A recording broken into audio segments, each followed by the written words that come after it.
orcs, right? They're the bad guys, who gives a shit? We just hack and slash and we loot their dead bodies, right? Hack and slash, kill them all, conquer the infidels. Boy, that campaign sounds like a barrel of fun, doesn't it? I am Pardieu. I am a holy man. I'm the King of France. Your Majesty. Somebody who's opening a refrigerator and leaning in, right, is the language of a woman. Somebody who's opening the refrigerator and being cut off halfway through that lean is the voice of like a mermaid or a siren. Right? Zardoz speaks to you. This is not the face of the hobby anymore. And I think there's been mistakes made in years past where people assumed that D&D players were all, white dudes in a basement, which has been a faulty assumption for a lot of years and gets more and more false every day. And so it's, in my viewpoint, honestly, guys like me can't leave soon enough. We got to put a little hot sauce on the taco. You know what I mean? We want this dwarf to be the dwarfiest dwarf. Right. We want the elf to be the elfiest elf. And just the dashiest dash of Tabasco. Their voices need to carry across water. I'm a creative. It's a huge drain, right? Because fans can be awful. Filipino, right foots it over the bar. I know what you did. You're a damn predator. All right, just get the hell out of here. I got a goddamn thing. You say white lives matter, they don't. White lives don't matter because white lives aren't a thing. I disagree. I disagree, Gary. Lutherville, Marina Del X, Otisburg. Otisburg? Who's this monster? She's got her own place, man. Otisburg? It's a little bitty place. Otisburg? Okay, I just wipe it off. That's all. It's a little town. Okay. We'll do it live. Okay. We'll do it live. Fuck it. Do it live. I'll write it and we'll do it live.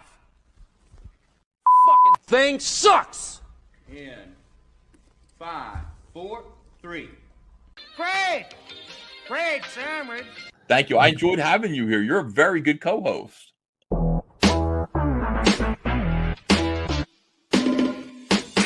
Are you a necromancer? 'Cause you're sure making my bone rise.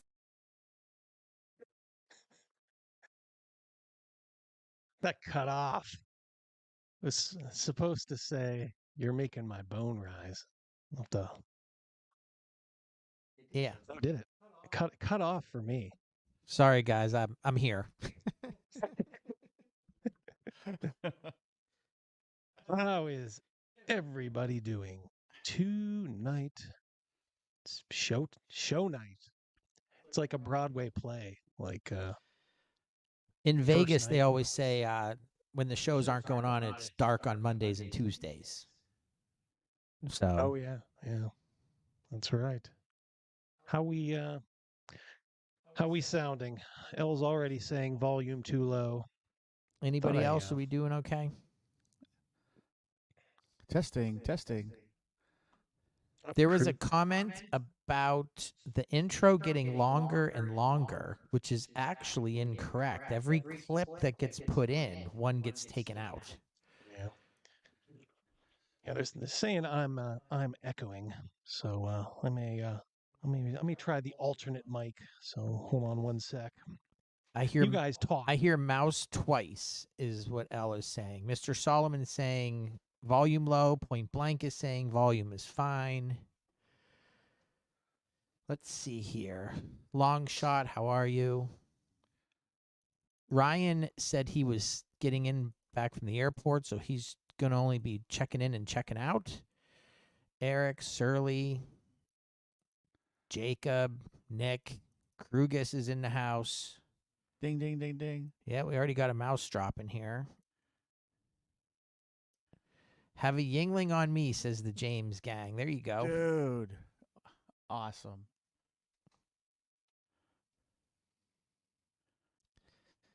Krugus, thank you for that. What is the nearest Walmart from my location? The other day, someone just texted me out of the blue about jam and jelly. The other day he was texting about, during last week's live stream, he asked about, was Meg Ryan married to Goose in Top Gun? And the answer was yes. Then throughout the week, he just texted me randomly and says, what's the difference between jam and jelly? Well, Jam is made from the fruit, jelly from the juice. There you go. Yes. How am I doing here, guys? How am I sounding now? Holy shit, Hungar, already a super chat. Good lord. Bam. James and his brother. Hungar is James's brother, by the way. Thank you so much, guys. Really appreciate it.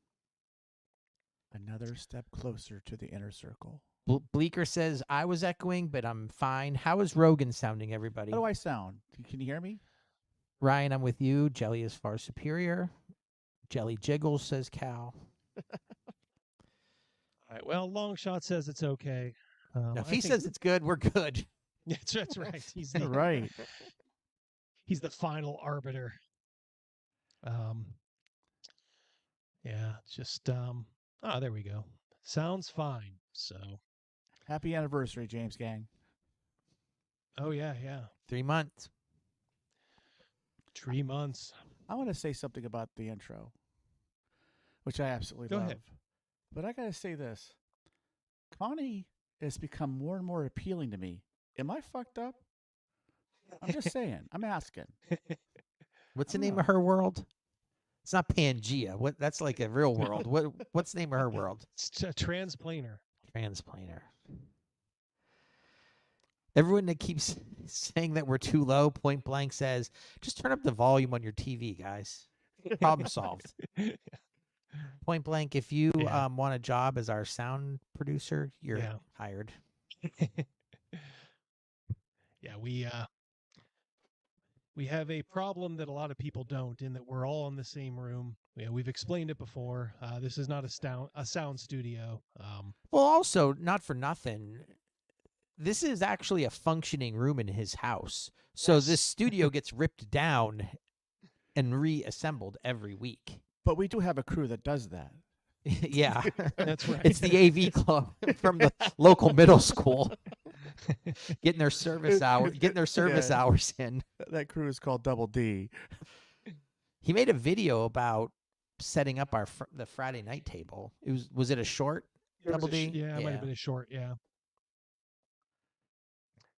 What's everybody saying? Connie, ooh. How you doing, Ryan? Connie versus Ginny.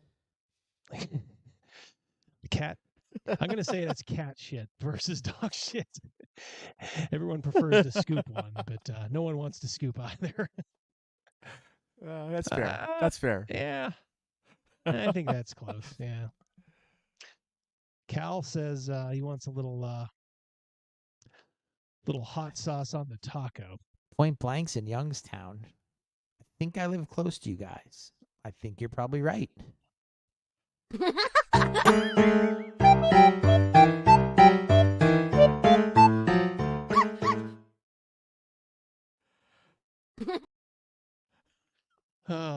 I love that. We got to revisit Scott one of these days. I pulled the Scott Garibay the other day. I drove. I typed in the address wrong on a delivery, and I drove 40 miles in the wrong direction. I drove 20 miles out to one suburb, and I was supposed to be going 20 miles out to the other one. Ooh. So I went out to the one past your house, and I had to go to the one out by the other university. I wasn't even close. That is not like you. It was 60 miles of driving, 20 to get to where I was going the wrong way, 20 to get back to where I started from, and then 20 to go back. So 20, 20, and 20. Ouch. Jeez. Yep. Yikes. Well, yeah, everybody saw I had a very good, well-performing video that I released yesterday. Ginny D. What'd you guys think? You guys saw it, right? I saw it. I'll tell you when I saw it. On that car ride. I just put it on and listened. Yeah, I watched it as well. Antonio feels what I did.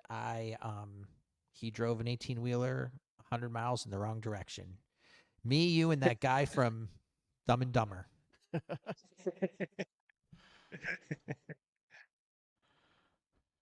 Well, tonight is, as I said, the big night. We are going to premiere It's funny. Elle was saying in the chat before, like, yeah, all these live streams are all the same. I'm like, oh, are all the live streams doing Dragonbane live plays? I thought I was the only one so far. So. They're all the same. Rogan, Yeah, are you on all all the these same. different live streams? I How many live streams do you do? I only do one. Yeah. I mean, should we do sock puppets that week? Huh? That's different. All right, you guys keep it going 1 second. I'm Yeah. screwing this into my stand here. I'm in regards to Jenny, I have this to say. At some point that her day in the sun will go, and I just hope that she has the common sense to do OnlyFans before that happens. Does she go to? Is she a Gen Connor? Yeah. Well, maybe we'll see her next year. Maybe we'll do a show with her. We'll collab. Like a crossover episode when 90210 and Melrose Place linked up. We'll do an impromptu guerrilla interview. We'll just rush her. She dude. Gavin will get a hold of her real quick. He's a perfect guy to run interference. She blocked my buddy James from Neckbeardia, and him and Guardbro did a video, kind of like it was more focused on her comments. excuse me, about like the safety tools and stuff like that. And James, not DM James, James from Neckbeardia, he was so pissed that she blocked him on Twitter. He spent like half the video just fuming. He was so upset. He should be upset. Here we go. Thank you so much, Eric C. The only one, the balls to not sim to G. Yeah, I was reading some of those comments that she was making on Twitter, and I don't know. I don't understand how she can get away with it. Well, I mean, I know how she can get away with it. You can insult Christians and Republicans and white men all you want. And literally every game company will open up their doors to you. They will give you sponsorship money for being a hateful turd, which is what she is. But what can you do? We got two people have. Greg, how are you doing, buddy? Great. Hey, Greg. Hey, Greg. I'm seeing Greg checking in, saying hi, and right above Charlotte. All right. Yeah. Hi, Charlotte. Hey, Charlotte. Remember that song from the 80s? Charlotte, Charlotte, and pain, sunshine, and rain. And rain. I'll be honest with you, that one escapes me. Well, I knew Crazymouse knew it. Mm-hmm. He was just letting me. He was letting acapella. me hang You out going there. acapella? I do it acapella. I'm a nice fella. Wow, we already have 57 in here. That's not how many I count. Me and Panther count a lot more. Panther math. Panther math is in the house. He's Well, gonna what do you guys, gonna catch us on the rerun. It's really early in the morning where he is right now, so he listens to us later in the day. And that's great. Yeah, Yeah, we're thinking it's of an you, honor. Panther. It's an honor that he'll do that. Anybody else that does that as well. We certainly want that. If you can't listen to it now, listen to it later. Just listen. Yep. For sure. What do you guys in the chat think? Do you want us to go ahead and start now with the old Dragonbane? I think that's why a lot of folks are here. Want to see what it's all about. Just to give a little background, I did a Dragonbane just unboxing and then like review video, and I thought it was an okay game. For the way it looked like it seemed from what I saw and what people said to be similar to RuneQuest, only instead of percentage dice, it's just die 20. So you want to roll low in this game. Yeah, Crafty Matt, how you doing, buddy? Yep, see him on Twitter. Yep, we'll get to that in just a moment. Just setting it up. Krugus has a question for Greg. If you're listening, Greg, and up. He's in the chat still. Yep. Greg Krugus has a question for you. Any hints when you're RPG will come out. It's not going to be till 2024. I know. I know that much. Just from what Greg has said in the past. Good things take time. So. But yeah, I don't know. This Dragonbane. There you go. March 4th. Yep. Bam. Boom. Greg, right on the quick with the type. Brian James says he's here for Scott Garibay. Yeah, well, gonna wait a little bit on that before we go back to that. We don't want to be the Bart Simpson I didn't do it kid. Brian, we still want you in the chat. We still want you on the live stream. Just there won't be Scott Garibay today. Yeah, exactly. We gotta give that out. Not in not so heavy doses. Mm-hmm. Because after a while, it's like putting too much hot sauce on the taco. Right. Because he if we keep it that way, he said he's a cornucopia. He'll just keep giving. Oh yeah, for sure. So I'm actually eager to try this Dragonbane out. It's going to be a little, like I said, little comic strip style. We'll go for a little bit. I don't know. Maybe tonight's the first night. Maybe we'll go a little bit longer. Depends on how the chat feels about it. I'm off next week, so I don't know if you want to do a double session. We will work around it. We may just go Rogan, or maybe we'll have someone stand in for Otto. There you go. Who knows? Or I will do Otto, but we will play. I am committed. So as long as there's someone here. And there's one thing, see how you guys in the chat feel about this. Okay, this probably won't apply tonight. Somebody said you ought to have an NPC, like a hanger-on, somebody like that. And then maybe like somebody from the chat could, for one night, just kind of play that character with the boys here. I don't know. See, if you guys think that's a good idea, put a 1 in the chat. If no go, then 2. I don't know, man. They better be pretty savvy because we're hardcore here.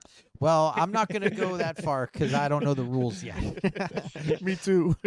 I watched the video and it's new for me. You're getting a lot of 1s. Yeah, you want to roll low in this. It's just the opposite. Well, I meant double D. You're getting a lot of 1s in your responses. You just okay. Oh yeah. We got Jacob Jones with a 3. Always a wise guy. Always a wise guy. Well, there's one bit of advice you guys need to know. Okay, see if you guys can follow this. All right. In real life, it's dangerous to turn your back on someone who's trying to kill you. Don't turn your back on anybody trying to kill you. That's great advice. It is great advice, but she just saw that in the movie. She ain't never been in a scrap. She ain't never been in a cat fight. Yeah. Yep. So yeah. What happened to you, Raquel Welsh? Yeah, but I did. Getting back, I did get quite a few people responding positively to the Dragonbane. So I think people just kind of want to see this game. And the way I figure that is this, okay? Free League is a big publisher.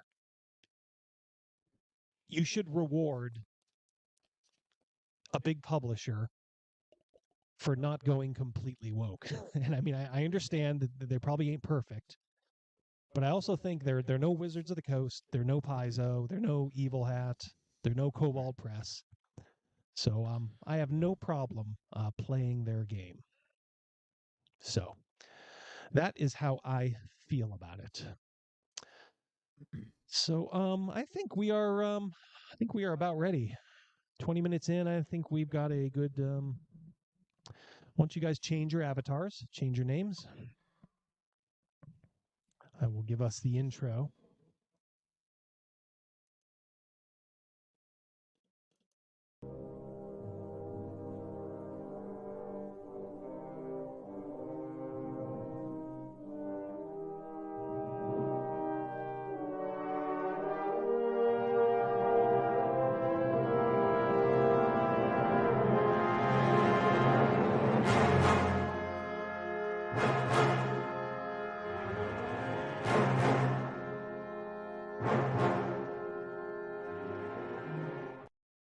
All right.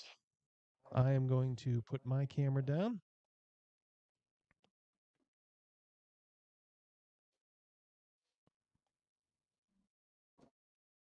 change it to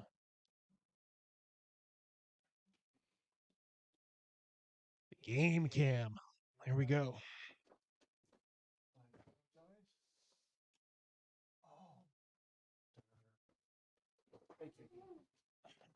All right.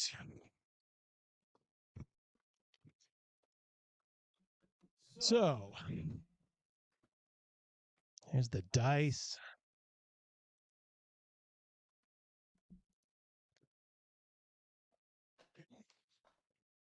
Characters.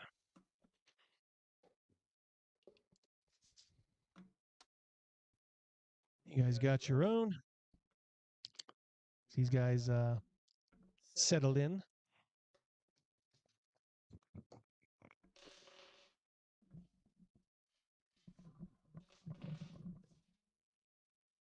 You can move your camera there, mouse, to get it more lined up, or move the box or the tray.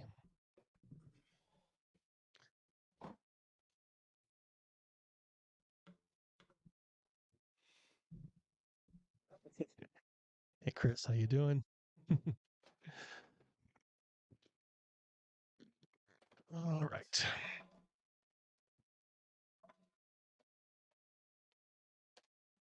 So we got Otto and Roland here. Are you guys ready? I think I'm ready. I'm ready. All right. Well, don't be messing with your dice over there until I tell, because it's just going to make a bunch of noise. I re-rolled before I came over. There you go. I did a bunch of ones. All right. So write them down on a list. Yeah. Yep. Which we joke about that because we had some knucklehead actually do it. I re-rolled before I came over, and I just wrote true story. down. True story. Jacob Jones, this is like session 0. We are. We don't roll with session 0 per se. We hit the ground running, sort of. Yeah, man. All right. So attention, please. DM is speaking. Time for my 7-minute monologue. Roland and I can leave the room. Yeah, you guys can leave the room. You're not really needed here. You do have sound effects? Voice changes.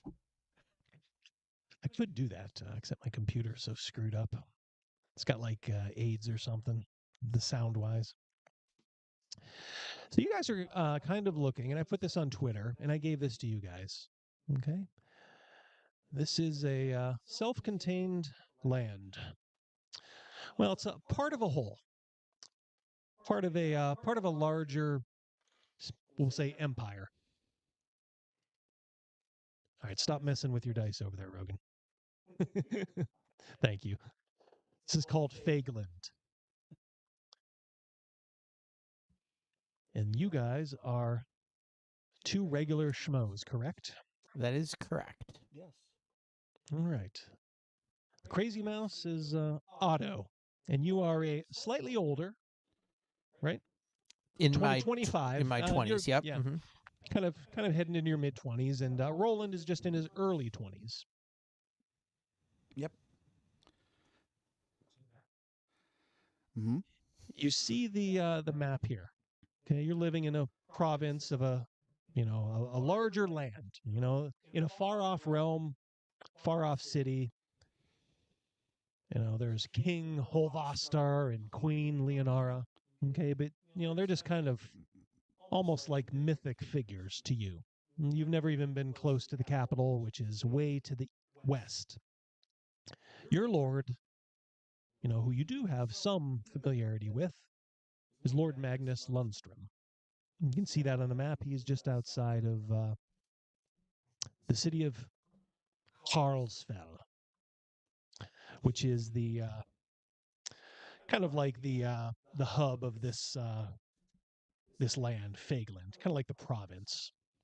Okay, you've seen a couple of the other major cities, and up north, Tarkov on the lake, Arstad. They're kind of the last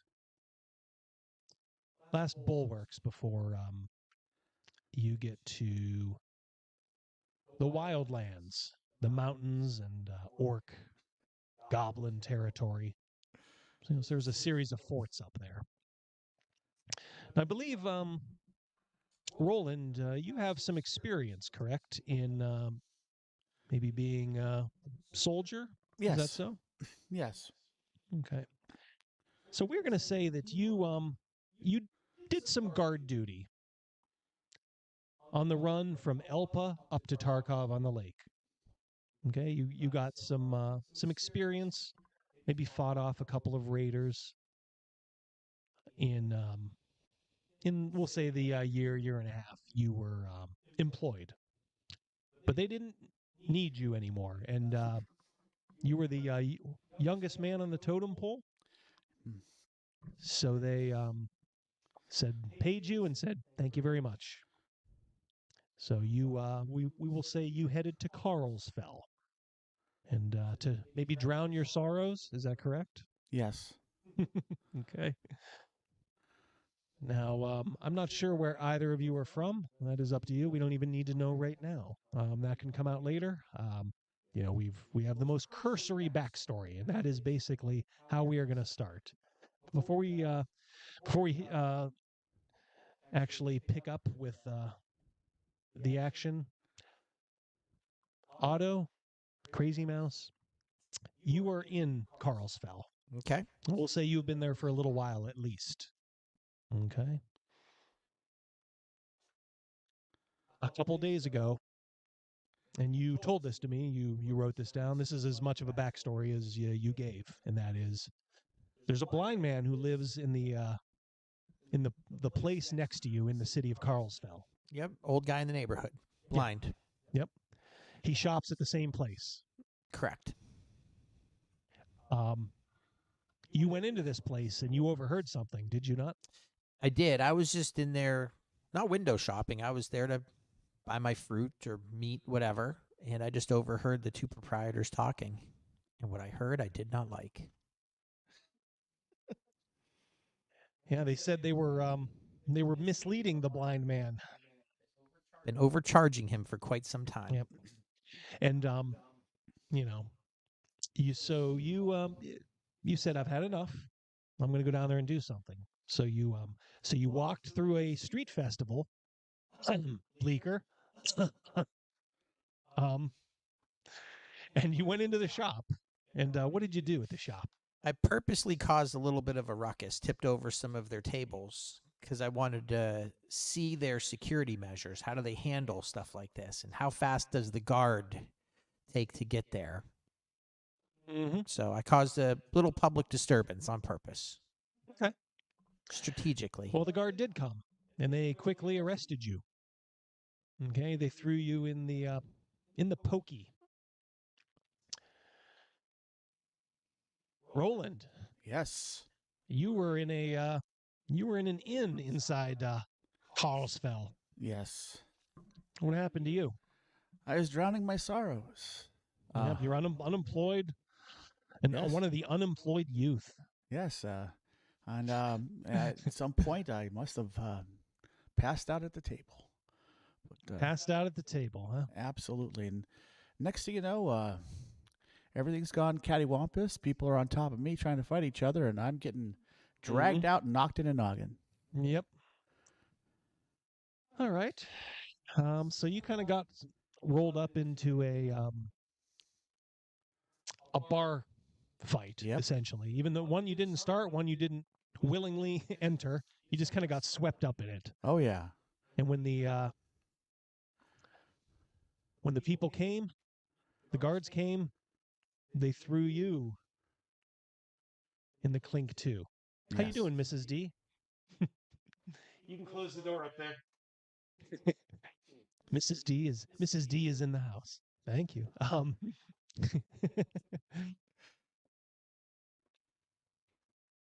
So that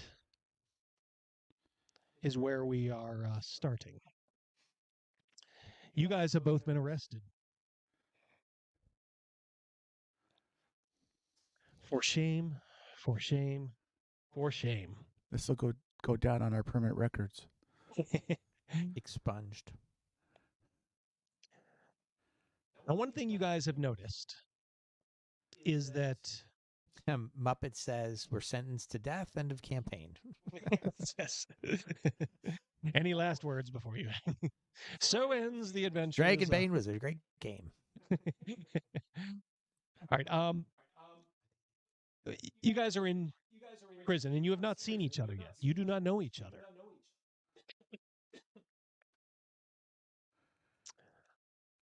But one thing you do notice is the city jail in Harlesfell is pretty full, like bursting. Mm-hmm. You're like, more people keep getting arrested. You're like, man, the hell? Now you can't even like lay down in the cell. You know, you're just kind of standing up. Oh man, this is rotten. So, as it happens, you've spent one day in jail, both of you. We'll say you more or less got arrested at the same time. Just through casual conversation with some of the other people that were arrested. For real charges or for trumped up stuff, what's going on? Are we like legit? You mean, are the other people Yeah, legit? I mean, like, are you in for jaywalking or are you in for something serious? Like, is the guard on a crackdown? There is, you do get the sense that the guards are, you know, a little happy when it comes to throwing people in prison. And you know that sometimes you can bribe the guards. Depends on which ones you get. You know, but you've also, you know, you've also heard other things too. That, you know, the tax burden, you know, just basically, you know, the man on the street, the tax burden inside Figland is, you know, increasing. And that would come right from his lordship, Lord Magnus Lundstrom. So to answer your question, it's partially, you know, that they're being a little trigger happy, but it's also the fact that they're not just throwing people in there for nothing. Mm-hmm.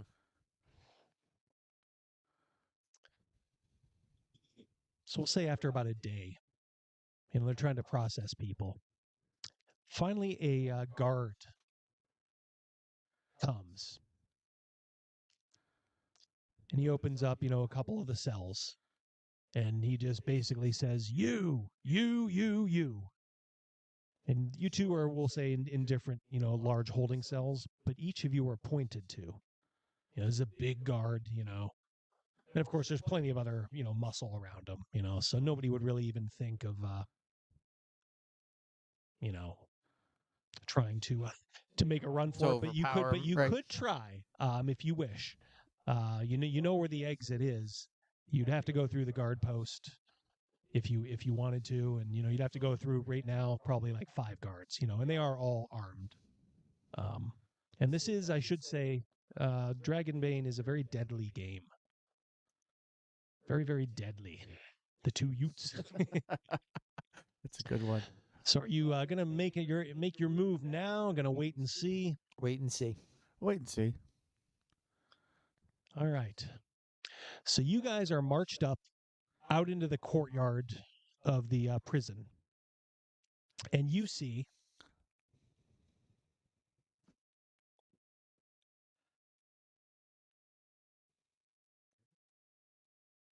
a wagon.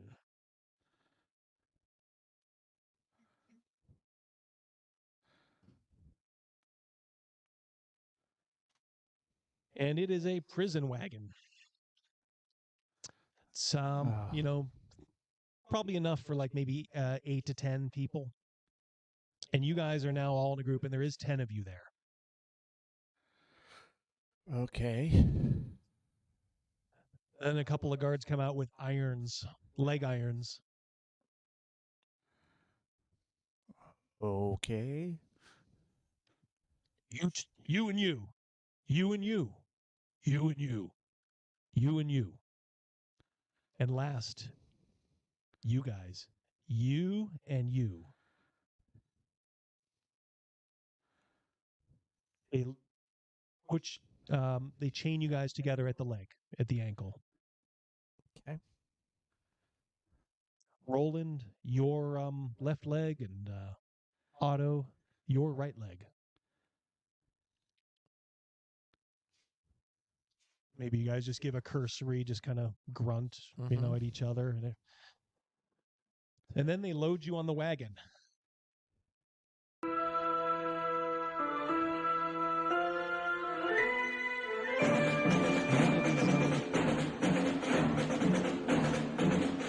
Time to head out.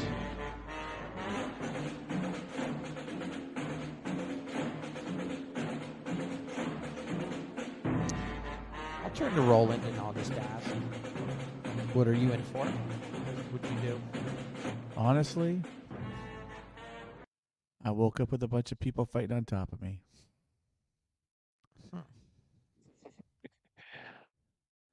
I wish I could give you a better story. Not very impressive. How about you? Well, I tipped over an apple cart on purpose. Wow. It's causing a disturbance. Must have been a lot of apples. It was. Quiet, you two. You guys are loaded in second to last.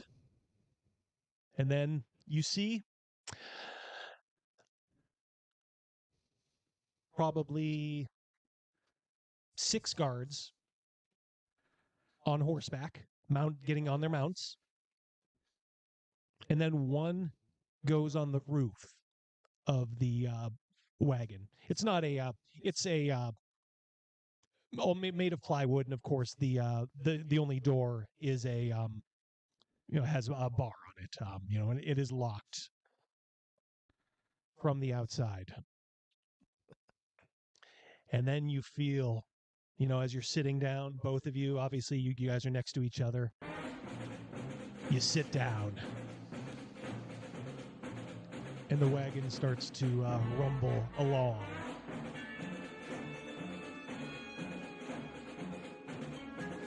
Where are we headed, do you think? Says one of the guys.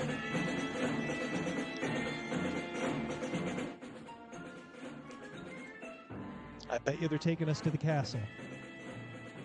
What for? Why would they take us to the castle?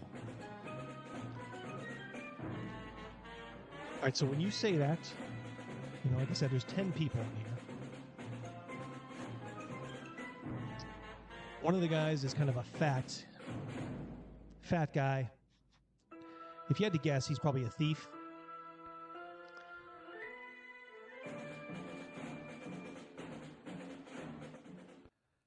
And this fat guy says, I bet you they're taking us to the castle of the Lord.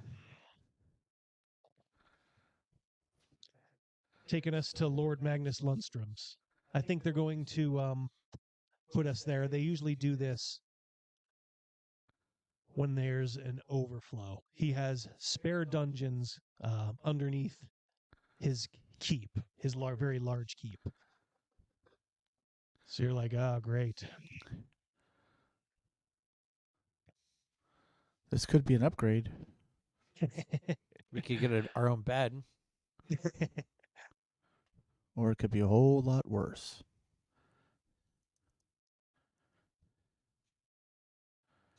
So on here are you two. The fat guy who just spoke. There's the guy that he's chained to is a kind of a younger. He looks, if you had to guess, maybe he's like in his teens and he's very scared. Probably both thieves, if you had to guess. Just based on your read of them, Otto.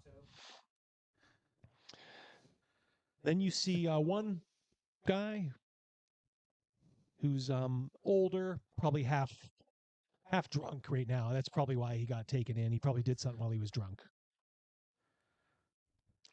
And you see another one, that he's chained to. He seems to have a scowl on his face, but hasn't said anything. Then you see the only woman in here. She's got a grin on her face. She's just kind of looking around like she's done this before. If you had to guess, probably a prostitute. But she probably did something wrong, as, prostitution is legal in Carlsfell. She is chained to the guy, the loudmouth. He's got like red hair, looking around, making boasts that, nobody can, no prison can hold me. Just make sure you're not in my way. He's looking around like saying, you hear that? You hear that? He points to you guys. I'm getting out of here. Well, whatever you do, don't draw too much attention to us. It's just us 10 prisoners in the actual wagon. The guards are not back here with us. There's a driver. There's a guard on the roof. And you can see behind you from the little window with bars on it. 6 horses. Yeah, 6 Or horses, 3, 6 guards. is there 3? 3 in the front, 3 in the back, or just all 6 in the back? 6 in the back. Okay. There's one last pairing. A very nondescript guy. Can't get a good read on him. But the guy that he is chained to, he has a bearing about him. He's built, maybe not like Arnold built, but he's built. Dark hair, though. He has a kind of I don't want to say a pleasant look, but an even look on his face. And these are the guys that are right across from you. Not distressed, not worried. Just the nondescript one, you're wondering if he gets worried or upset over anything. Okay. Kind of like Andy Dufresne in Shawshank. Yeah. Like just that look about him in the yard. Yeah. But the one that draws your attention, the bigger guy, he's just kind of sitting there. He has his hands folded.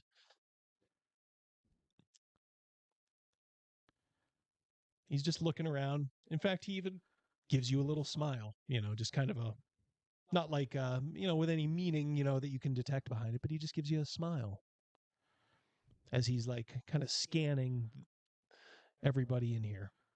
Double D, people are asking if this is an adventure in the book, or are you customizing this? Oh no, this is customized. Okay. Yeah, this is there. Customized. You go, chat. Customized. Yep.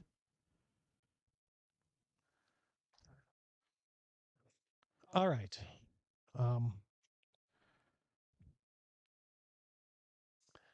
You're heading up to the castle, to the keep. And you can hear a ruckus outside.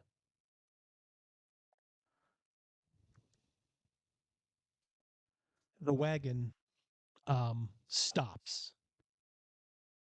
And you can feel it go down into like a wheel has gone either down or broken or off. we get tossed about a bit. A little bit, yeah. Yeah. People from one side go to the other, the others kind of throw him back. Get off me, get off me. The prostitute, she says, I wonder what that is. Who could that be? The loudmouth, he's like licking his lips. Yeah, I wonder what it could be. The man sitting across from you has his arms folded now. And he's just staring at you guys.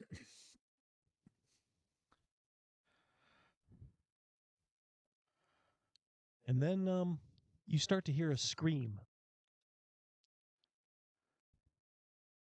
It's coming from the front, maybe where the driver is. And you can see now activity outside the back. Like the 6 horses are heading to the front? Around the sides, yep. And heading towards the front. Anything you guys want to do? You do have your hands free. But like I said, this door is locked from the outside, and it is very sturdy. Right. Well, Sure. first thing I'll do is I'll check the irons to see if there's any way that I can slip out, which I think is a natural thing anyone would do. The irons? Yes. See if I could slip my foot out. Pretty solid, yeah. They would check that. Right.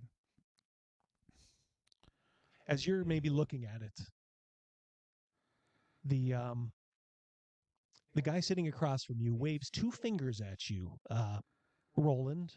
All right. And just kind of back and forth saying as, no, don't do that. And then he stares right at you, Otto. And for the first time, he kind of grins. I'll give a little bit of a smile back because my instincts are kicking in. I think this is planned in some way, and he knows that. Mm-hmm. I'm going to read him and his actions, and I'm going to react to him. I'm going to keep my eye on him. Yep. Not suspiciously, but inquisitively. All right. You can hear a hammering at the back door now. And you can hear the guards, from up front, realizing something is now going on in the back. And then you can start to hear some screams and some yells. Okay? And then, boom. The door is hammered in, and then pulled back out. And with that, almost dragging the nondescript guy that he was with, the guy across from you, jumps out. The loudmouth, the redhead, says, "Oh, there's our freedom, boys! Come on!" And he says, to the girl that he's attached to, the prostitute. He says, "You better keep up with me, or I'll slit your throat. I'll cut your foot off." And then everybody else is almost at once trying to get out at the same time, but you guys were closest to the door now, so We you hop can out. follow him out. Absolutely. Yeah. I look at you, you look at me, and This with is our that chance. split second. Yep. When, All right, so I am going to do a little itty bitty setup here, just to show. Not so easy to see from the top, but these are just horses I'm putting down.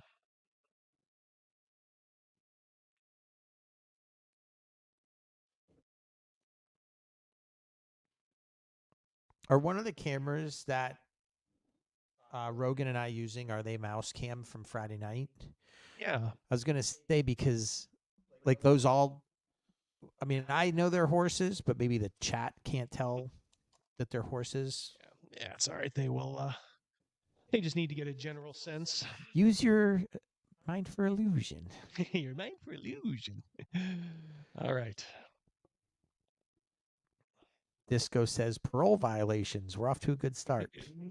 So you guys in the chat, you can see the orange and the green. Can you point to them real quick? I see what you're saying, but can you point orange, green? Yep. Yep. The green is Otto. Orange is Roland.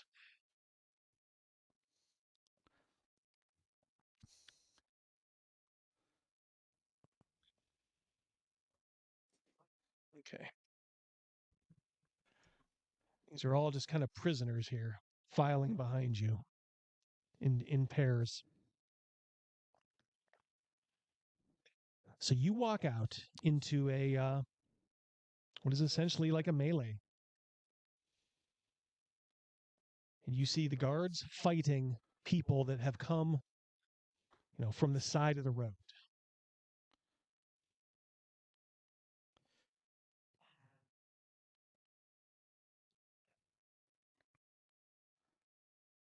You do see that the front, as you maybe glance back over your shoulder, you do see the front wheel is in a hopelessly deep divot.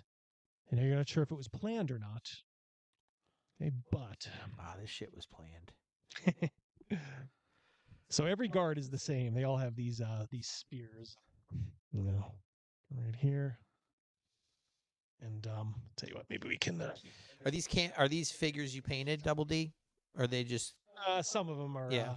Yes, some of them are. Look at this. Can almost put this at ground level. Oh my lord! Look at that.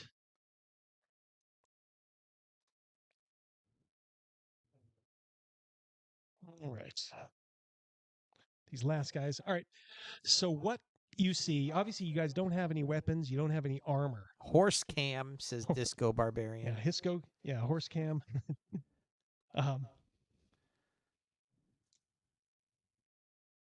Yeah, there's the there's the woman and the dude. He's like celebrating. Meat his says freedom. it's like he's part of the action now. Yeah. All right, so there are guys fighting each of these guards. Guys are fighting. None of the prisoners, just the not the band of men and women that came off from the side, or the prisoners involved in this skirmish as well.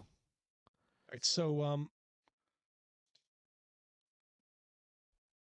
this guy right here, yeah, he's the guy that may have known something. This guy right here, and he's chained, like I said, to the nondescript guy. You guys are right here. He immediately goes over to this guard and tries to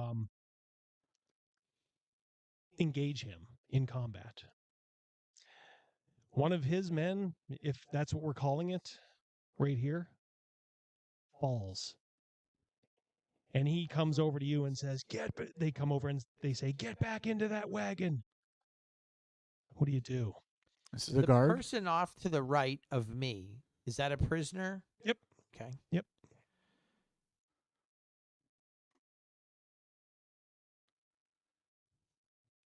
Well, he's obviously armed with it.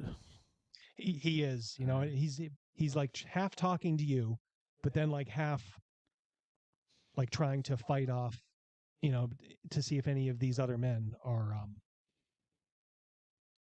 going to attack him. He says, "All you prisoners get back, or it'll be the death sentence for you."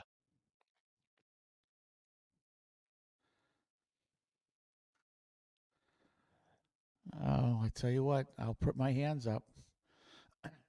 Yeah. As if I'm conceding. Yeah.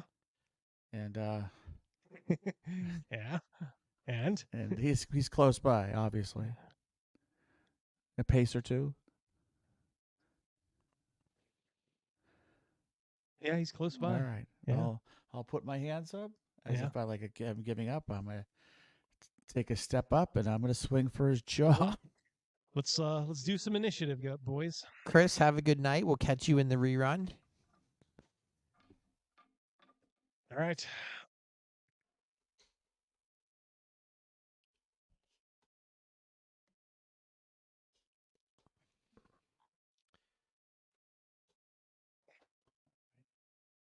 So I will draw a card for you guys. Okay. And let's see here. So you, Otto, get a 2.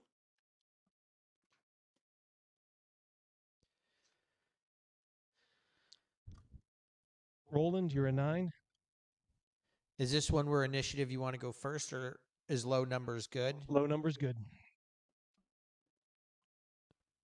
Yep. All right. Was Roland's free action as a move, and then we're reacting? Yeah, it was all free up until there. But remember, this guy is armed, so Yeah. he's not going to be, you know. I kind of want to just defer to what Roland is doing, so I guess I don't want to go first. So in this, you can move, but you guys have to move together. Right. So I'll let him lead the Okay. dance. Okay. So I'll be the female in this dance party. Mhm. All right. So he is not going to strike first. Okay. So he's just menacing you.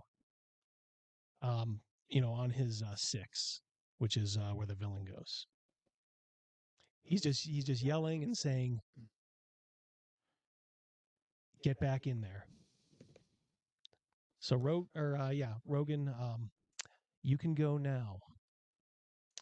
All right. You were Brawling. just trying a like a brawling skill. Is that correct? That is correct. You want to roll low. 2. That is pretty good. On Except- sheet Double D, where is brawling? It's not on there. Okay. Well, it would be no, it's actually a weapon skill. Oh, okay. It's on your character sheet. It's Okay. a weapon skill, yeah. All right, so but he did not actually go, so he is going to try to evade that. Rogan or Roland. So he is going to see if he can evade your brawl. He does not. That is an 18. That is a bad roll. So, you clobber him.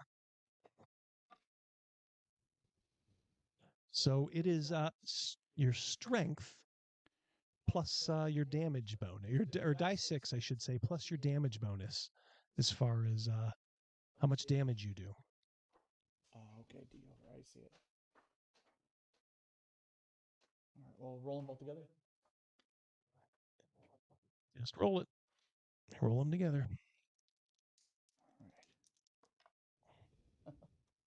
I have a 5 altogether. 5. Okay. 4 and a 1. 4 to 1. Okay. He is stunned a little bit, but he says, "All right." He says, "You asked for it." He says, "I'm going to turn you into target practice now." Now you can push him a little bit any direction you want. Is this a game where you do initiative different every round? Yep. Yeah. Yes, you do. Do you want to push him any direction? Push him back against any other combatants. Okay, so you can just kind of push him back a little. It's all mayhem. There's shouts around you. There's people screaming. As far as you can tell, there's a couple of people that were in the wagon that are now slowly, as best they can together, heading, like due south. Okay? And that would include the woman and the loudmouth, and then just a couple of the other nondescript ones, maybe the thieves. All right, so... so there's 3 groups of 2 left. Yeah. Okay. There's you and the... we'll call him your friend right now. Mm-hmm. And then there's another group. How many of the guards are down? You see one guard down, and maybe one going down. Did any of the guards go after those 2 other couples that are leaving? That's you, Otto. Nope. They're fighting for their lives. That's you, Roland.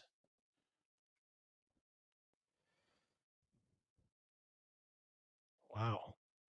Okay, very high on this one. I did shuffle them. Okay. So it looks like Roland, you go first. All right.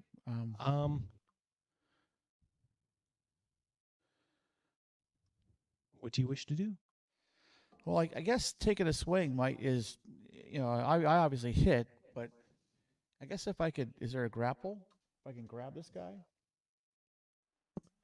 There is.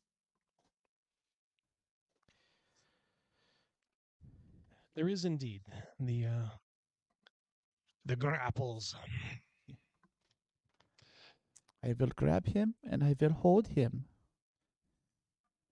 Okay. It's just an opposed roll between your brawling and the enemy's brawling. All right. And the attack counts as an action for you, but not for your opponent. It can't be dodged or parried. If your attempt fails, you fall to the ground. If it succeeds, both of you fall to the ground, and the enemy is trapped in your grip. As long as you maintain your grip, the enemy can neither move nor perform any actions that require a body movement, except trying to break free. How much slack is there on our legs? Maybe like 2 feet. 2 feet. We could wrap this chain around his neck and... What's that? If we can get him on the ground, we can wrap this chain around his neck. Yes. Yeah. Okay, you need to roll your brawling there. I will roll Roland, and I will roll mine. Lower one wins. What'd you get? I got a 2. Holy shit! I got a 4. 2s are hot. 2s are hot. I don't know if you should if we should, because we both succeed. We technically re-roll. For right now, I'm just gonna say you win this, and you guys get him on the ground. All right, so that is your action. Now he can try to break free, which he is immediately going to do. So this could. And what are you rolling to try to break free? Well, it's. I'm going to do. I'll tell you what. I'm going to do it with a Bane because there's 2 of you, and because you got kind of dragged along there. Otto. So it's going to be harder for him because he's got 2 guys on him. But I tell you what, Roland, why don't you just roll? Because you were the one that initiated. All right. But he'll do his with a Bane, so he has to take the highest of these. Oh, no. What'd you get? Perfect 20. Ooh. And he got a 1, but it is canceled out by his 13 because it was a Bane. But a 13 is still good enough for him to like squirm out. Okay. So now we're actually left to you, Otto. So he's trying to crawl away? He's already crawled out. He made his roll. I get it, but how far can he move? He's still about 5 feet. Still about 5 feet. Yeah. I can still within range. Yeah. I can, and he's crawling. He's on the ground. I'm gonna jump on top of him. And so you're gonna try it too. Yeah. Or do you just want to straight up hit him? I'm gonna try to pin him down. Pin him down. Okay. So yeah. So it's your brawling. Okay. Which is based on your. I see agility. it. It's a 5. Okay. So I need to roll less than a 5? You do, yeah. Okay. It's not your forte. Okay. Do I add anything to this or subtract? Or is it just a straight up roll? Straight up roll. Okay. I got an 18. Okay. Nope, this guy's slippery. He rolled a 3. Okay. He actually rolls again out of the way. So he's just kind of rolled himself almost out of hand-to-hand range. So we will perform another round. All around you, you're starting to hear now the death screams of a couple people, which you guys don't have a lot of experience with. Maybe you've heard a couple in your lives, but it's still no kind of shakes you to the core. When you hear that, like this shit's getting serious. The people that we see falling, the death screams, prisoners or guards? One of each. The soldier that we're wrestling around with, does he still have his sword in his hand? He does not. It's on the ground. Now that you mention it, so maybe this will be an important initiative. Okay, Otto. 6. Roland 2. Oh no! We got ourselves a mouse dropping. Just popping on my break, edging closer to the inner circle. Yes, you are, Mercurius. Thank you so much. Much appreciated. Thank you very much. Anything but a 1, and it was. All right, so he crawls over and grabs the sword and stands up, and that is his turn. But he did use his action, so he cannot evade this time. So go ahead, Roland. What do you got in mind? I'll tell you what. To make things interesting.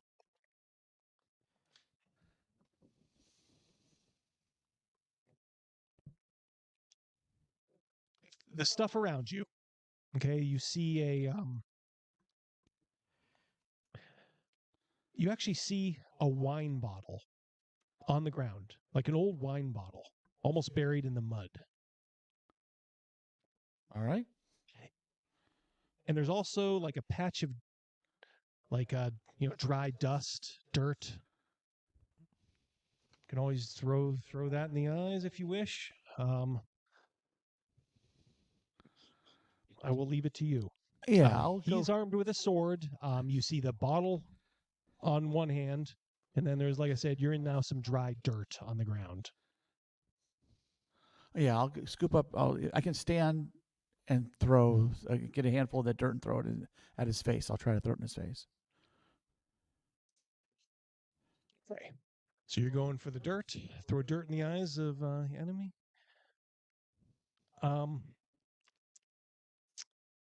Kruger says objection. The DM is leading the players. I'm describing the environment. For the record, Krugus, when he was describing the situation, I immediately thought of the you dirt usually do, yeah. anyway. There was a feat back in the day called dirty fighting. Dirty fighting. Yeah, I remember that. Yeah. All right. So, Roland, I tell you what. Why don't you just roll in like an unarmed attack, like brawling? Let's see if you get this thing close to him. He cannot evade because he took all his time finding a sword, picking it up, standing up, and getting in range. Well, I rolled a 12, and my brawling is 12. So you made it. All right. Okay. He has dust in his eyes. I'm going to reach for that bottle. Okay. All right, going on the ground, picking it up. That is an action. Okay.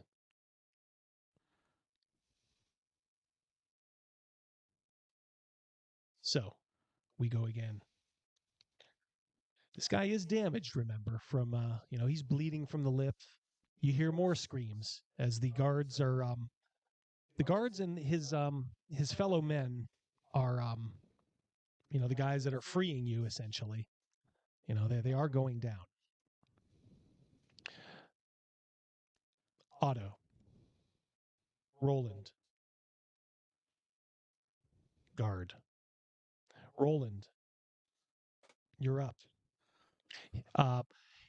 Otto is holding the wine bottle, probably menacing the guard. The guard is trying to clear his eyes.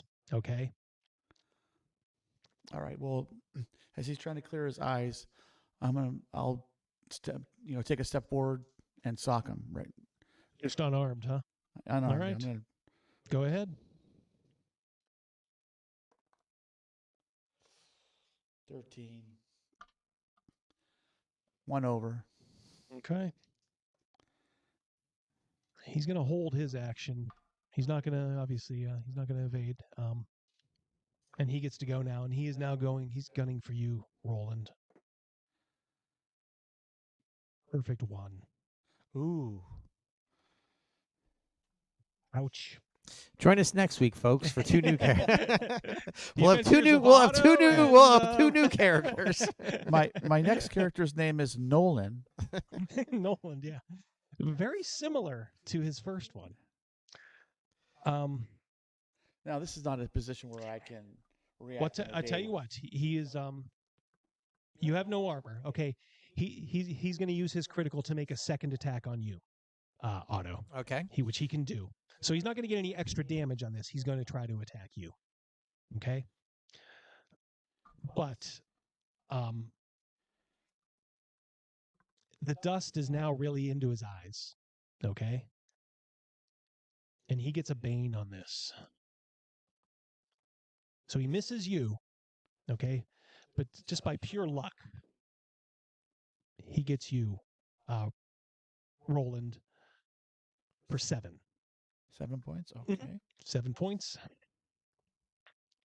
As I'm assessing the situation of what's going on, where's the sun? Well, let's see. I tell you, each of you have a green chip. You can use that because you're heroes. Give you guys a bit of a bonus. You can use that as a boon, which means you get essentially advantage on a roll. Or you can tell me what you're thinking, and maybe you can use it for. Well, I'm just thinking. Well, he's got dirt in his eyes. He's already struggling with that. Mm-hmm. Well, a little sun in his eyes could help us out as well right now. So if we can maneuver the fight where we're in a boxing ring, and I just want to maneuver, start twisting our way to where he's looking in the sun, and I want to crack him with that bottle. Okay. Yeah. So what is that on my sheet? Well, I'll tell you what, he misses so badly that he is now facing the sun. Okay. You don't even have to use your chip because of the dust, and everything.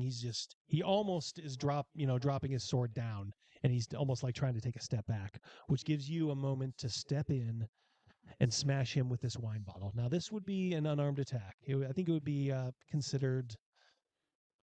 Your brawling is 5, huh? Correct. I have But you're good with a dagger too. What's your knives? 12. Yeah. Tell you what, we'll give you a flat 8. Chance of 8 on Okay, this. so I need to roll an 8 or You need to lower. roll an 8 or under, yeah. Okay. Yeah. 4. Boom. Got I him. like if we came here, does this help chat? Like the camera's like not super clear, but like Yeah, it's that all is right. a 4. Yeah, Okay. We'll work on that later. Yep. Yeah, just call it out. Which So even if that was my brawling, I would hit him. Like I hit this guy no matter you- what. 4. 2d6 bludgeoning. 2d6. Do I add anything to this? No. Okay. Just 2d6. And then 'Cause the you next- don't get a damage bonus. And then the next question, this is a game where you want to roll your damage, you want to roll high. Oh, of course, yeah, of course, yeah. 5. On top of the 5 he already had, he's now like he now throws his sword down and is kind of stammering. And it's initiative time again. Yeah. So this is so he's busted in his lip, on the side of his head, he's stammering, dust in his eyes, sword on the ground, sun in his eyes as well. This guy's disoriented. This is our chance. He's in trouble. I hope. Hope I didn't jinx myself. Auto. Oh. Now remember, too, Roland, you have the veteran heroic ability, which means if you expend some willpower, you can keep the card that you had last turn. In your video, did you describe something where players can switch initiatives? I'm trying to think. Yeah, I think you can. Yes, I believe you Can I give him the 1? He can go first and grab that Sure. sword? Sure. Now in Well, this... no, he's the guard still has the sword. He hasn't dropped it completely. Oh, Okay. It's kind of like limp at his side as he's trying to rub his eyes to get the dirt out of it. He's turned away from the sun. I will give my 1 to Roland, and I'll take the 10. Well, I was gonna use my willpower and take my I had 2 last, or was it 3? Mm-hmm. It was below the 7. Yeah, we're already moved on from that. So remember, you got to just remember before the end of the last round. That's when you got to do it. So you are going first now. All right. You go first. So you go first, and I go last. And at the end of the round, you can keep this one. All right. He doesn't have much left. You guys are both, you guys have been working pretty good together.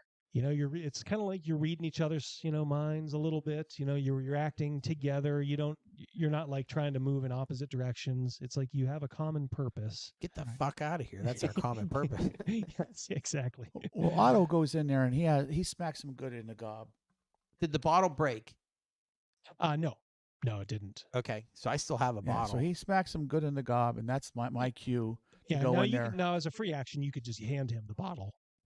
That's a free action. Okay, definitely. I'll take it. Okay. And I'll swing. All right. He's gonna try to evade with a bane as he kind of hears you coming. Explain what a bane is.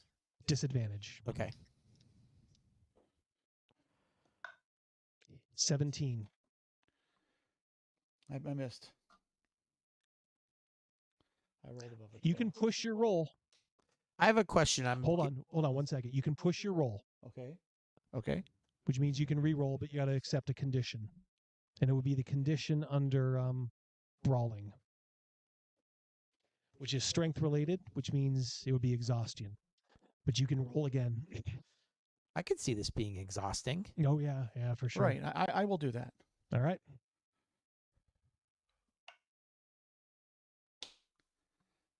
14. All right. Well, he evaded. So it's up to you, Otto. Can anybody finish off this I'm gonna fucking guard? smack him with this bottle again. My goal is also, I guess, deep down, I'm hoping that it breaks. I would love for one of these shards of glass to be quote unquote a knife. Hasn't quite done enough damage. These bottles are actually a little more. Well, they're weathered by the sun too. Yeah, weathered by the It's sun. like beach glass. All right, so yeah. All right, I'm gonna crack him. Yeah, you go. So you got. He tries to hit and he ducks, and maybe this would kind of be like almost like Three Musketeers, like where you say here, you hold your hand up and he flicks it at you, and you grab it, and let's see what you can do with it. 2. That will do it. He can't evade because he's already evaded one time. So 2 die 6 again. Mhm. Okay, so that's a 2. Chat. So if you get at least 6, it busts. 8. 5 and a 3. So here's what you guys notice. All right. 2 for everybody. You guys didn't notice this. All right. Someone's going around with a key, unlocking everybody. And We're going the wrong way. Jacob Jones says he doesn't know what to think about the cards. You mean the initiative cards? That's what I would guess. Yeah. Yeah, the initiative cards. But they are important because it can switch up every round. Yeah. So what you guys don't notice is through all this, your heart's beating, the blood is pumping to your ears, and sure enough, you look. Every guard is dead, and the guy, along with the one that he was attached to, the kind of nobody prisoner, he's kind of looking at you, and his minions, the ones that rescued you guys, the ones that are left, we'll say there's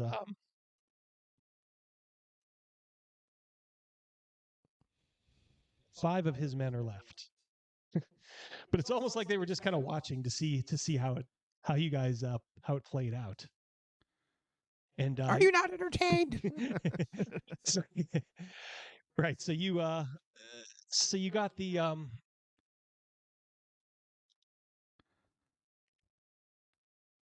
guard down. He's moaning on the ground. The bottle is busted. I mean, he's got a huge wound on his head, and he's not doing real well.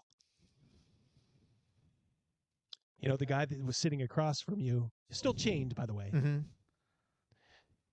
He says, well, he throws you a sword that he had picked up. To me? Whichever one of you wants to catch it. I'll catch it. Okay. He just kind of looks at you evenly to see what you're going to do with it. I might take the sword and I would give it a real quick glance, and I'll point it down. I'll look right at him, but I'll point the sword down to the guard's neck and push it. The guard does open up his eyes. No, please don't, please. What do you do? Oof. If he's begging.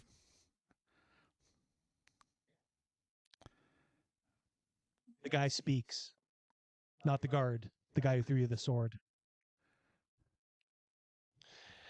Which you now know his name because you hear one of his minions call him Eric.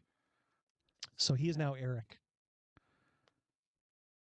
Eric says, if he can ID you and he sees you again, you will hang. We will all hang. Sold. And I'll put the sword through the guy's neck.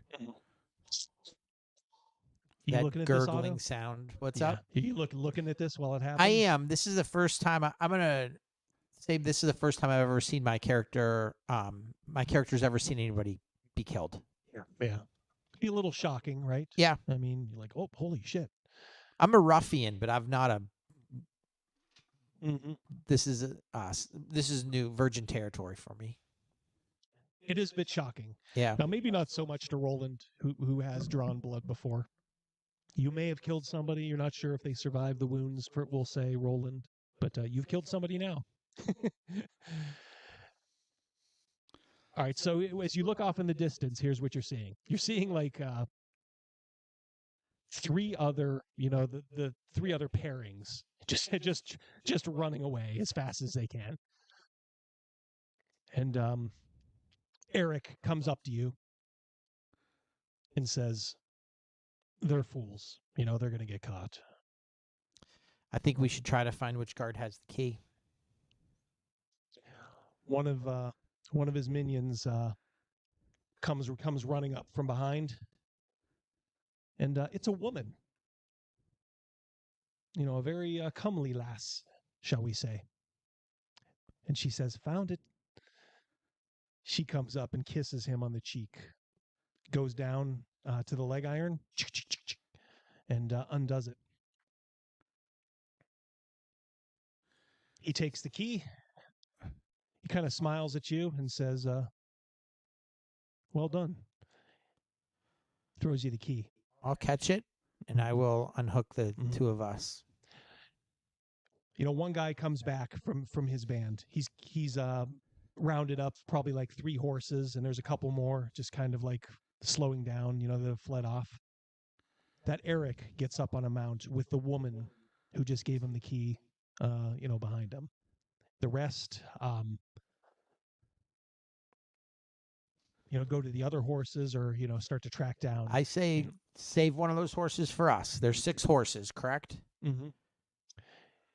Eric says, he looks at you and says, "No can do." A couple of theirs didn't make it, and we have to head north. We head up for the Vale of Tears. He says, "But I tell you what, go anywhere but there. Don't follow us." Well, no, he doesn't say that. No, but he does say, if you make towards he says, I would avoid Carlsfell for quite some time. We're going to be very wanted men. He says, you didn't know any of those others, did you? You didn't. No. No. He says, good. He says, head up to Arstad or Elpa, even Tarvon. He says, or go down to the coast. He says, there's plenty of farmers out here with horses you can borrow, if you know what I mean. Mm. He says, well, he trots his horse over to where 2 of his men have died. And he kind of gives them a little bit of a salute, and says, thank you, friends. He says, till we meet again. And him and his woman and all of his minions, start taking off. What's that word beneath? There's Carlsfell, and then there's the patch of green. What's the word beneath that? That's where we're going? There's Duborg. That's where we're going to go, correct? Well, you could also head to Elpa or all the way up to Tarvon. Doesn't matter to me. They are heading north. Yeah. We're going to not follow with them. Yeah.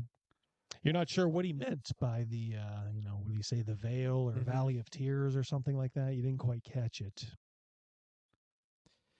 I'm going to take a piece of that broken glass and wrap maybe a cloth around part of it so it can be a makeshift knife.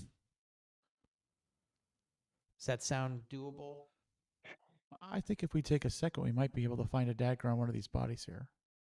They have a lot of swords. I'm looking for more of a knife rather than Right. something easily concealed. Dagger's not so easily concealed. You can find some daggers. Thank you. Each Double- guard. Thank you, Double D. Yep. You can find daggers. You can find long swords. You can even find a chain shirt. Good. Good. I will certainly take the chain. Find a scabbard for the sword that I have. Strap that on. Nice. Grab the shield. And all right. find a horse. We don't have a horse. Well, We're going to walk to find one. Yeah, you guys are going to have to walk some direction to find one. Why don't we leave it there? Okay. Perhaps we can leave it at that. And we will tune in next time. Probably do a shorter one next time. The first one we wanted to set it up. And of course we wanted to do a initial combat. So wet the beak a little bit, and plus these are rules that we also have to learn. These are all new for us as well. Oh yeah.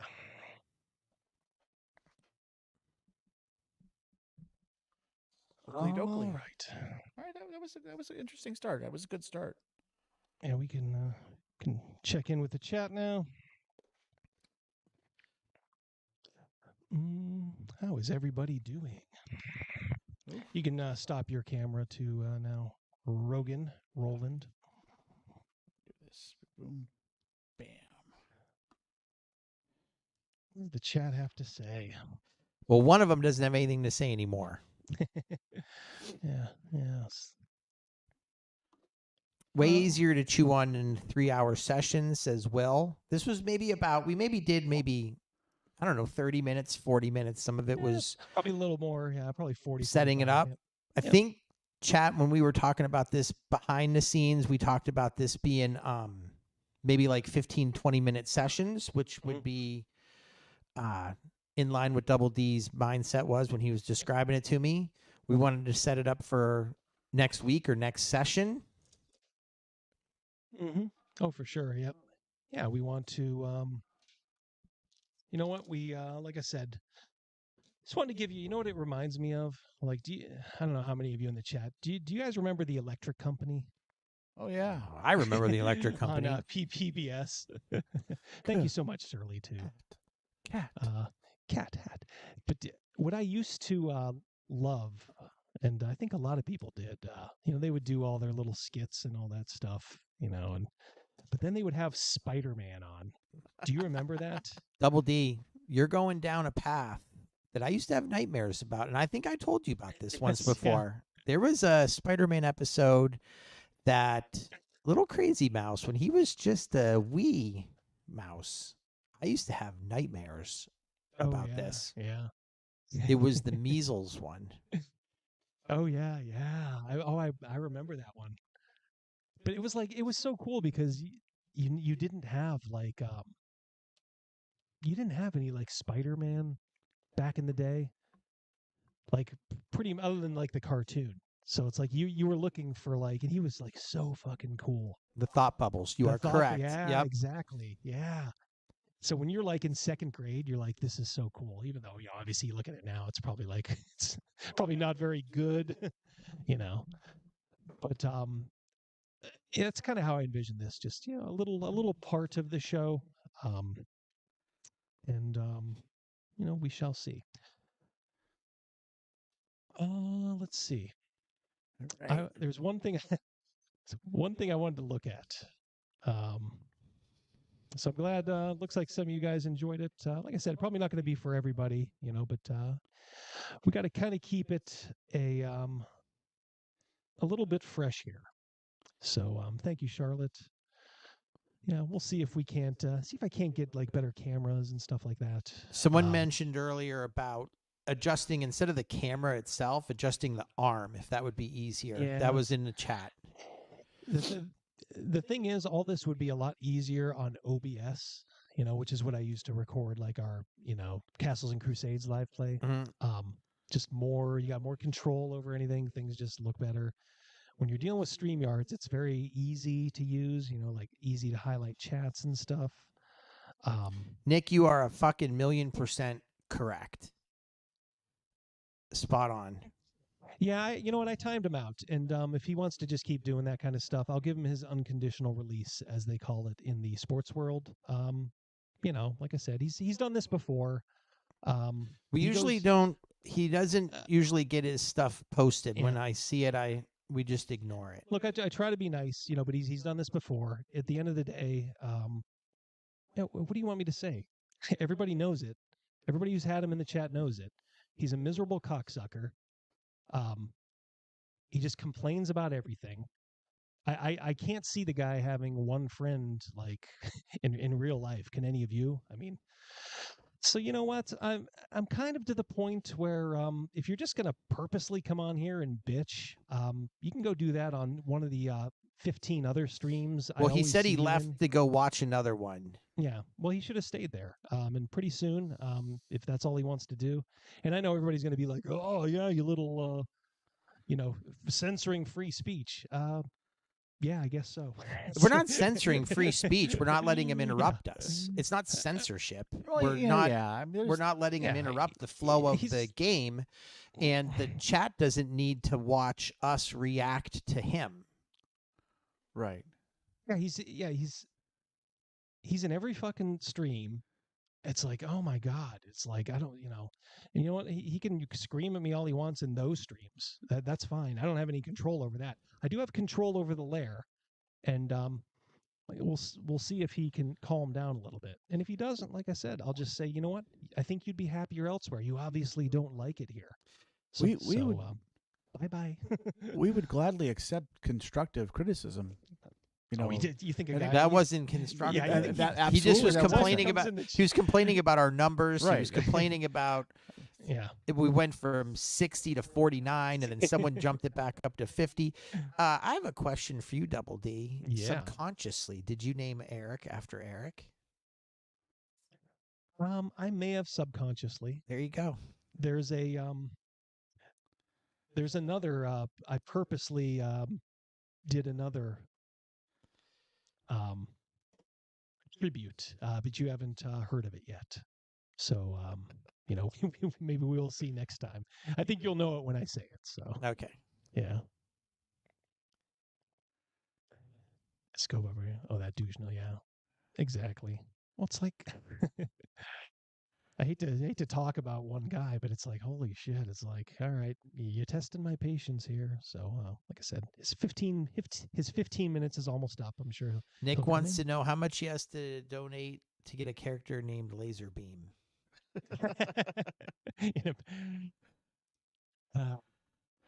I may put 2 A's in it with a Z. Laserbeam.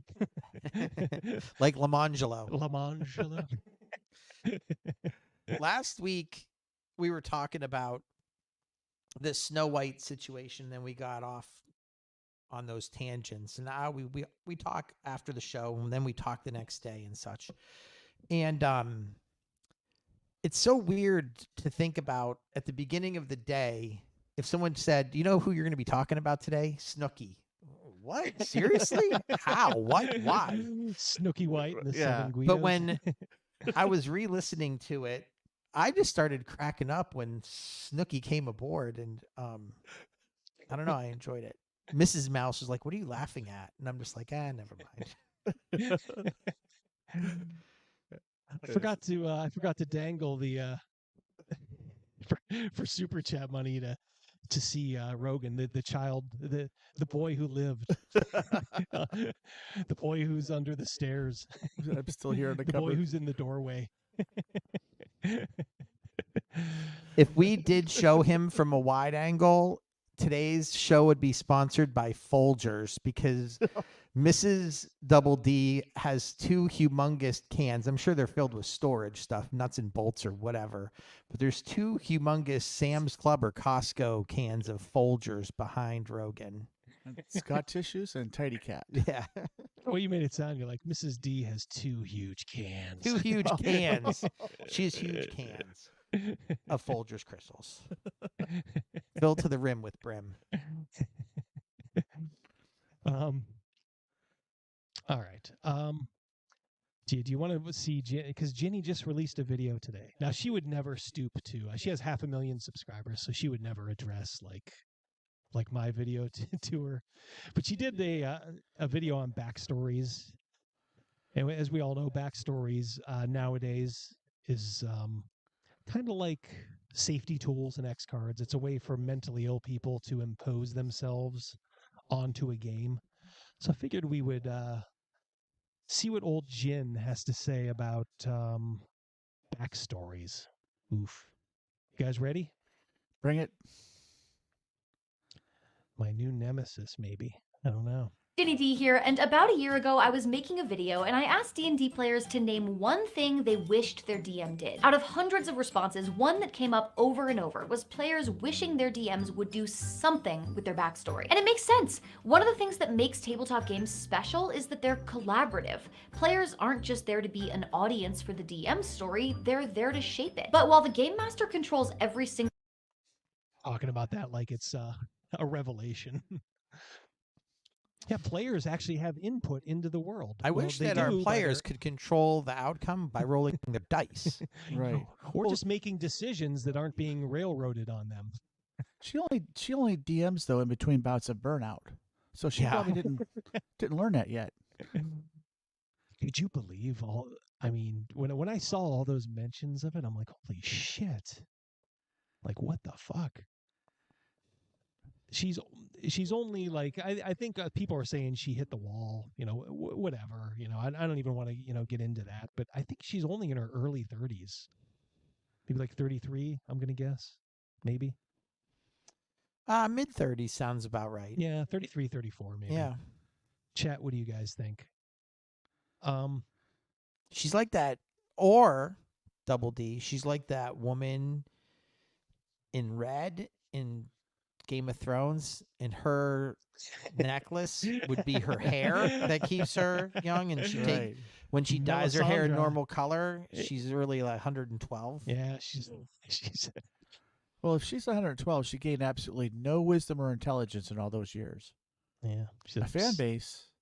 She's a succubus surrounding herself with. The chat is saying 32, 33, early 30s. We're all on the same page, I think. Yeah. Cal says 31, 32. Yep. So it's like how do you get burnout? Well, I mean, I know how she does, because she's playing like 5th edition, which will burn you out quicker, for sure.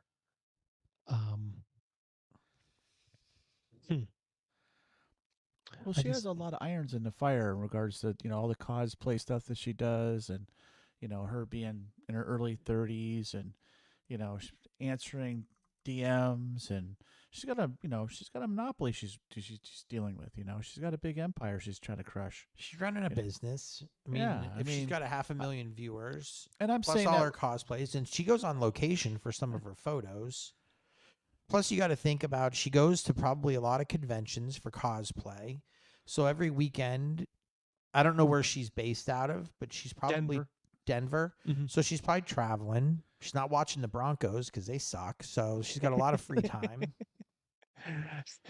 Well, I mean, this is her bread and butter right here. This is how she gets paid. So yeah, she's not working a 9 to 5 or working 20 hours on a Saturday and a Sunday at the corner store. So like Double D, trying to express their burnout. What, like, honestly? Well, Tora's bringing up a good point. I do like to look at everything from all different sides, everyone's point of view, and through all the shit that she's doing, Tora says she's probably working 70 hours a week. She could see burnout. He could see burnout.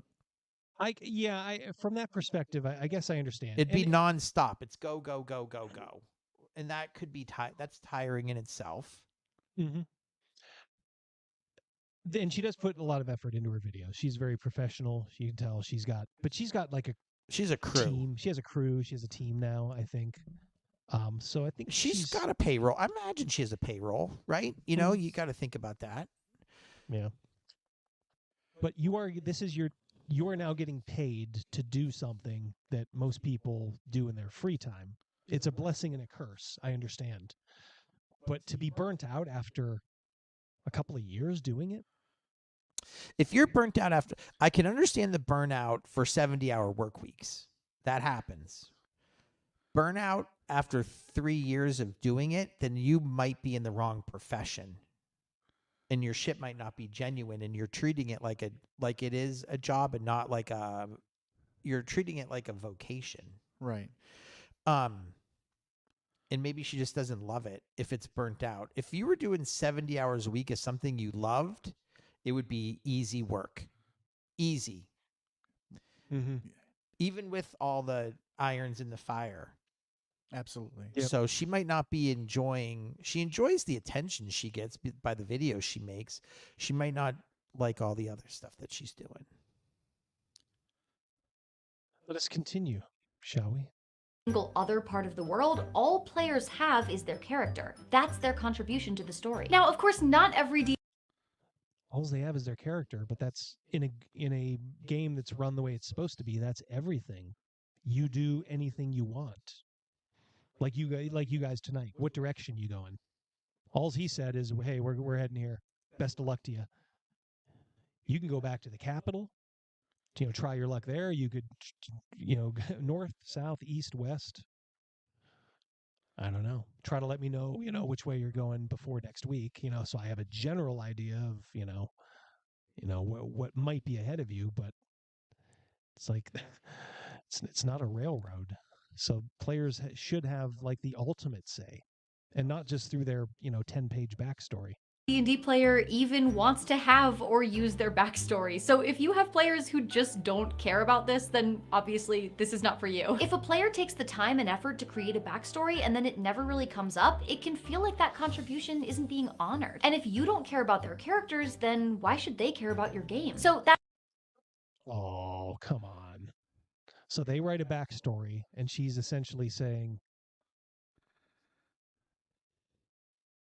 you have to include elements of it, and probably quick too. Nope. When we play, I like writing a backstory, whether it's used or not. I'll bring up as a character certain aspects of that's my responsibility of my backstory. Well, you do it the right way. You give me a few hooks. It's not 10 pages. But I mean, some of these backstories that these folks are using, oof. My horse only eats stone ground oats. Yeah, stone ground, yeah. Steel cut oats only. That's it. That's an easy solution, just use their backstories, right? Unfortunately, it isn't quite that simple, because if you handle character backstories in the wrong way, it could be even worse than not doing it at all. So let's talk— So now this poor DM, he's had this 10-page story dropped on him. If he's doing it the right way, he's got to try to be prepared for a little bit of anything. And now he's got this dropped on him. Maybe I should do it. Oh, but I can't do it in the wrong way. There's always this culture of like fear with these folks. It's like they always live in fear of saying the wrong thing or doing the wrong thing. God, what miserable lives they must have.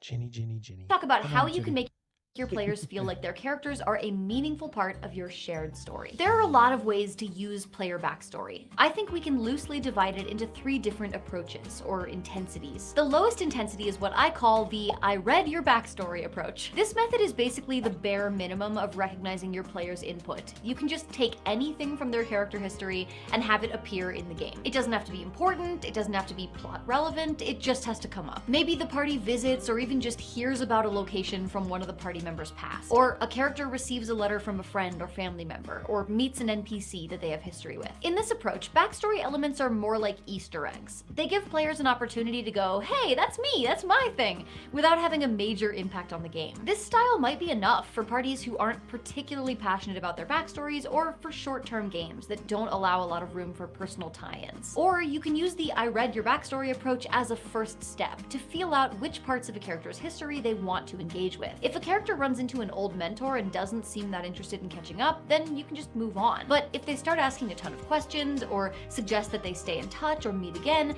that might indicate that the player is interested in deepening that plotline. If you want to take it a little deeper, you can try what I call the ensemble cast approach. In television— Oh boy. All right, getting into the weeds here a little. The thing is, this I know. I think I know one reason why she's burnt out. I don't think she games with friends. I honestly don't. No, Do you guys? No, That's a good point. It's like if you I'm sorry. Go on. No, go ahead. Go ahead. I want to say, we sit down, we play various games. Certain people run different games. and we know each other for the better part. So when we're talking about the next game we're about to jump into, we create a character, whatever, and we kind of talk about it a little bit. So we have a bit of a feel about the character because we spoke about it a little bit. That familiarity is a big help to begin with before we get someone drops a 25-page novelette on your hands there, Double D. She's talking in respect to not having a rapport, not having, I don't want to say intimate knowledge, but a relationship with the people that she plays with, Mm-hmm. Yeah, no, well said. Yeah, I don't know. I think she's a poser. I'm going there. Yeah, she's I think just so a too. poser. If she, let me tell you, if she was a coin collector, she would be dealing with burnout. Honestly, if she painted cars for a hobby, she would be burned out. She wants to be burned out. Yeah. Well, it's maybe, imposter syndrome. I brought this up on Twitter. And people were like, well, to have imposter syndrome, you actually have to know what you're doing. And she doesn't. Well, maybe not. But it's got to be eating at her that she's probably thinking like, man, I just started playing, role-playing games a few years ago. I got 500,000 people tuning into these videos like this. And just because your face is on YouTube and you're known for your cosplay, and you have that that ego, that doesn't mean you're going to be a good DM or a good player. No. How often does she put out a video? A weekly? She does weekly content. But as you'll see here, it's like this girl is like swimming in money, like sponsorship money. I can only imagine how much she's pulling in from between YouTube. Although she doesn't, she probably has a Patreon though. When does she have? When did this video that we're watching? When did it come out? I think today or yesterday. And how many? Can you tell real quick how many viewers it has? How many views? 17,000 in a day.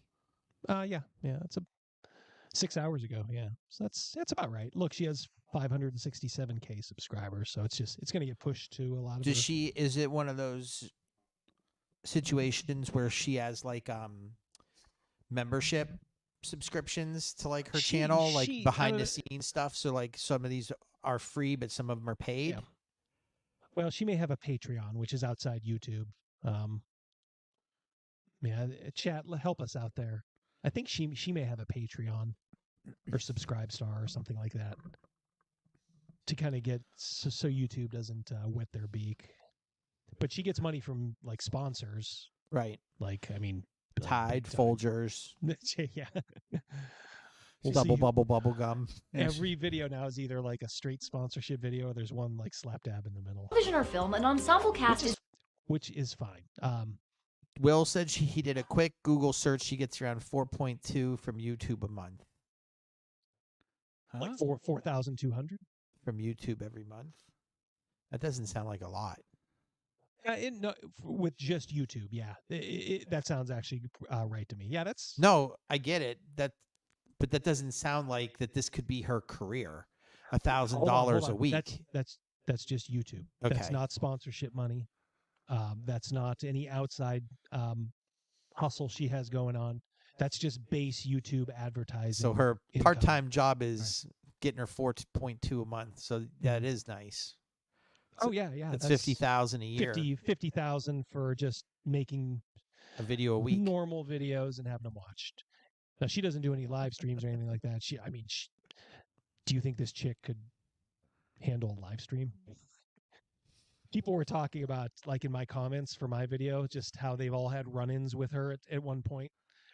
Or even on like Twitter, they'll tell me like, oh yeah, I dared to speak up against her in one Twitter thread. She goes ballistic and then just like shuts him down, blocks him. So it's like, so she gets the last word in. Whoa, yeah.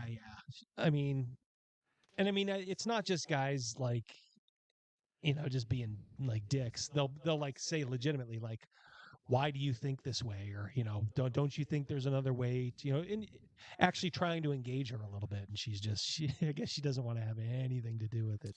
Like nothing. If she's at Gen Con next year, we could invite her to Buka. Mm-hmm. with us, and we could break bread. All right, so her Patreon is $3K. Okay, so a lot of so now you can start to do the math. So let's say the average Patreon is paying $5 a month. Well, is that $3K in money, Tora, or is that $3K In patrons? subscribers, right? Yeah, because $5 a month, 3,000 times starts to add up. Yeah, because if that's the That's how number of those patrons- OnlyFans girls make all that freaking money. Oh God, yeah. What a bonanza for. People were saying like, how long till she till she's on OnlyFans? She probably makes enough now. She doesn't have to like. We had stoop that low. OnlyFans comes up quite a bit on our show, and it is not all adult entertainment. There are OnlyFans is also a fan page with non-adult content on it. Like someone can make a painting page or something to promote themselves Cooking. non-sexually. A Right. comedian might put up an OnlyFans or whatever, something like that. But I'm not a nincompoop. I understand the majority of it is sexually. Yeah, and some even though if they do stuff, they'll only do like topless, or they'll just try to do like artistic stuff and all that stuff, and it's Or like feet. Yeah, with their feet. I'm surprised how big that is. It freaks me out, but Yeah, and she had the gall to complain in one of her tweets about like how hard she's had it breaking into a male-dominated, thing in YouTube. Oh yeah, as Mark said, yeah, you're not going to starve if you're a halfway decent-looking girl.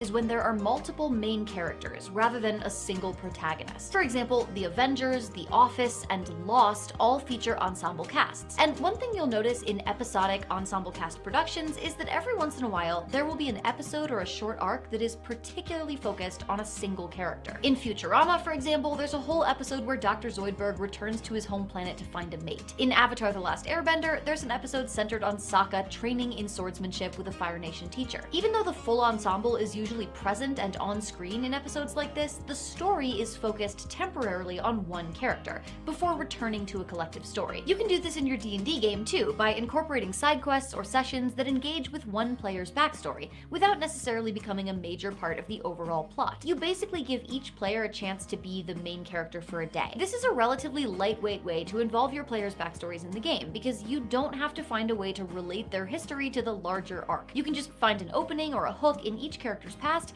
and extrapolate it into a short quest. This can also have the added benefit of giving the whole party a little variety and a short break from whatever intense world-ending problem they're facing. To make this even easier, you can leave the decision-making to your players. You can literally just ask them what they want to pursue for their character-focused side quest. Imagine that, the DM asking the players what they want to do rather than. Krugis is doing the math problem for us. So just from YouTube and Patreon, she's doing $19,000 a month. Yeah, if that 3K patron, if that was 3,000 patrons rather than $3,000, yeah, right? then him, trying to calculate it out. Yeah, that's 20 grand a month. So that's She's doing pretty good. Yeah, she's making over 200 and a quarter, probably a quarter mil a year with the sponsorship money. Yeah, so don't feel sorry for Ginny. I mean, why would you feel sorry? All those tweets. What she thinks, I'm sure everybody in this chat is either a Republican or knows somebody who's a Republican or has family members who are Republicans. Even if it's not you, even if you're more independent, that's fine. But just think about what she said. Evil. How she derisively talks about like white cis guys. The way she just virtue signals, it's so basic, bitch, because she doesn't want to. When you start making that much money, now you really have to start watching what you say. Make sure you're towing the party line. You don't want to upset your sponsors. Yeah, I guess that could lead to burnout. I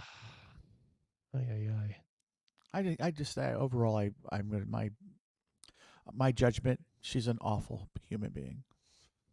I'm just putting it out there. Yep. I think she's an a-hole. Adventures with Dice. How are you? Yeah, exactly. It's like I said it in like my video. I was trying not to get, you never want to get like worked up in like your videos because it just never comes off well. And then people have an opening saying like, oh yeah, what's the matter? You know, is she getting to you? But I tried to get it across like she just gives the most basic bitch advice. I have no doubt she types these scripts, but she doesn't have like the knowledge base of just playing year after year. So all the stuff she says is a revelation to her. But most of us just kind of intuitively have grasped it, you know, once we started playing after a year. And I don't think it's just like, oh, well, I'm just speaking to newcomers in the game. I don't think that's it. Is there a mystery they want to solve, or a task they want to complete, or vengeance they want to take? They don't need to write the whole quest, but you can absolutely ask them to give you a prompt. The last approach is the highest. They don't have to write who would even think that that's going to happen? I mean, like I said, some of her, like, it reminds me like the 40-year-old virgin. Remember when he got busted finally because he said like feeling a woman's breast was like a bag of sand. Like sometimes I think that's the way she talks. Sometimes she almost outs herself in like just how little she actually knows. She only knows like running 5th edition D&D. Like nothing else. Like think of all the different games we've played. Not just like all the different fantasy games, but just superhero games. You know, we played Mutants and Masterminds way back in the day. We're playing Traveler now. I mean, holy shit! Call of Cthulhu, everything. Yeah. She doesn't have time to enjoy all that stuff because she's busy running her empire. So it's like you got an empire, but you didn't really earn it. You got it based off of your looks. So now you're running around trying to make up time. And her simps will gobble this stuff up like, you know, little pellets in a goldfish bowl. You know, they just suck it up, and there's just no. You know, she doesn't have the chop. She doesn't have the experience. She's. No. Like I said, you sort of get outed. You know, by people who've been like playing as long as we have, as long as most of the chat has. That's why we all look at her and they're just shaking our head. But then it's like you talk to her simps, or if you ever run across them on Twitter or in my comments, it's like they don't care. It's like, oh, she's so cute. She's cute little Ginny. Ginny from the block. She got her start on In Living Color as a dancer. Jenny or Jennifer Lopez. Yep. I was going to say Ginny. Ginny did, yeah. Very, very good dancer. She is, yeah. Intensity, and for some tables could be the Fly best. We'll Girl, explore that it was after one a of their brief. dancers. Yes, yeah, the Fly Girls. That's one of the best parts of the show. Lord of the Rings themed break. Oh, here's the shill. Doesn't that look like a middle finger? Yeah, it does. Yeah, I immediately thought that. Is that like a? That's not a Freudian slip, but that is totally intended. Let's put a middle finger right in the middle of our thing. Like, how could you look at that and be like, oh, that looks like a middle finger. You got to change that. Like maybe she's like, well, that's what I feel about my audience. Just keep paying me. Just keep paying, you little pay pigs. My patrons are awful. I'm a creative. Yeah, Charlotte, she is flipping us off. Look at that. I just noticed that. Yeah, make that sucker pink. Krugus is saying it too. F you, simps. F you. It's like she's like tweaking them. She's like, will they ever realize how much I hate them? All those statements on Twitter where she's talking about how much she gets hit on and how much, you know, they're all your fans, dum-dum. It must be tough to be loved by so many. Talking about how much they want to come on her face and all that after she puts out a video. Well, I don't know. It's the internet. Just deal with it. It's an unfortunate byproduct of her popularity. It just, I mean, obviously she's been doing this for a bunch of years, so nothing should be a surprise to her. But everything's shiny and new to her in her eyes. I guess, except for DMing, because she's been doing it longer and better than all of us. It could be a cock and balls. I was going to say the same thing. Paint that sucker pink or whatever. North of the Rockies says it could be that. It's subliminal. All the simps are out there looking at that, thinking, "Shoo, she wants some dick." I'm just saying. I'm guessing here. Please don't be offended. All right, let's see what she's shilling today. Hey, what game are we playing tonight? You tell me. What do your elf eyes see? The Lord of the Rings adventure book game. It's made by Ravensburger, a family-owned company that's been creating quality... Is it Ravensburger? I think it's Ravens. Is it Ravensburger? Am I totally messing that? Is she correct and I'm wrong? Ravensburger? Roethlisberger? Big Ben? Robble. Okay. Toys and games since 1883. We get to play through 8 chapters, each with its own unique board, completing challenges and guiding the Fellowship through the most iconic moments of Lord of the Rings. Can we destroy the One Ring and save Middle-earth? Or will the temptation of its power drive us to corruption, bringing Sauron's gaze upon us? We'll have to play to find out. Yeah, I think it's gonna be great. The rules are pretty lightweight, and since each board only takes about 30 minutes to play, you can play it in pieces over time, or all at once in one intense session. Maybe I'll get my own copy. If you do, use the code GinnyD for 15% off. And look at these cute little miniatures. Here's Frodo and Sam. Oh my gosh. She makes him kiss. Oh, God. Always had a little suspicion about those two. Gimli! I just want to steal him and put him in my pocket. You would... So what's she saying about little people? Yes. She wants to put little people in her pocket, huh? I remember when Polly Pocket used to be able to fit in my pocket. Die before your stroke fell! Okay, back to... Well, that was the ad. I mean, look, we're talking YouTube here. Okay, so for YouTube, very professionally done, shot well, good lighting, all that stuff. Now, the script, I don't know, it's her typical, she does this every time now. It's her talking to herself as a different, character. But it's not as funny as when Eddie Murphy did it in The Nutty Professor. Yeah. That was funny. Yeah. That was good. Yeah, it's a You can walk over, but you're limping back. Hercules. Amazing grace. It's a far cry from that. Let us just say. All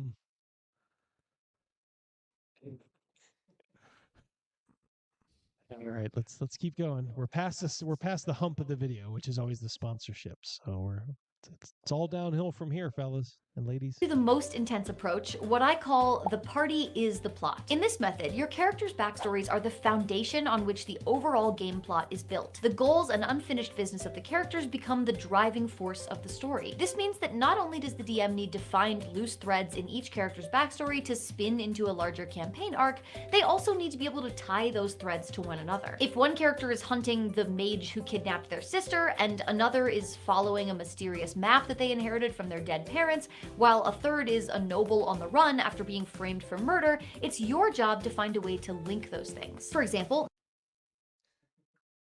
Well, when they make sense, yeah. I mean, it's... Sure. But... It's Commandant is running to the store to get that board game, or you can just buy it online and use the code and get 15% off. Oh, yeah. Ooh. Tell him Ginny sent ya. Yeah. Yeah, man, 15% is nice, but I'd rather pay full price or twice. I could have her get a kickback from this company. I ain't helping you, Ginny. I ain't helping you. I just keep thinking thinking the DM has to fit all these backstories together. I just keep thinking of that Charlie Day meme, where he's in front of the board with all the strings the and strings. Horrible Bosses. That's what that's from. Yep.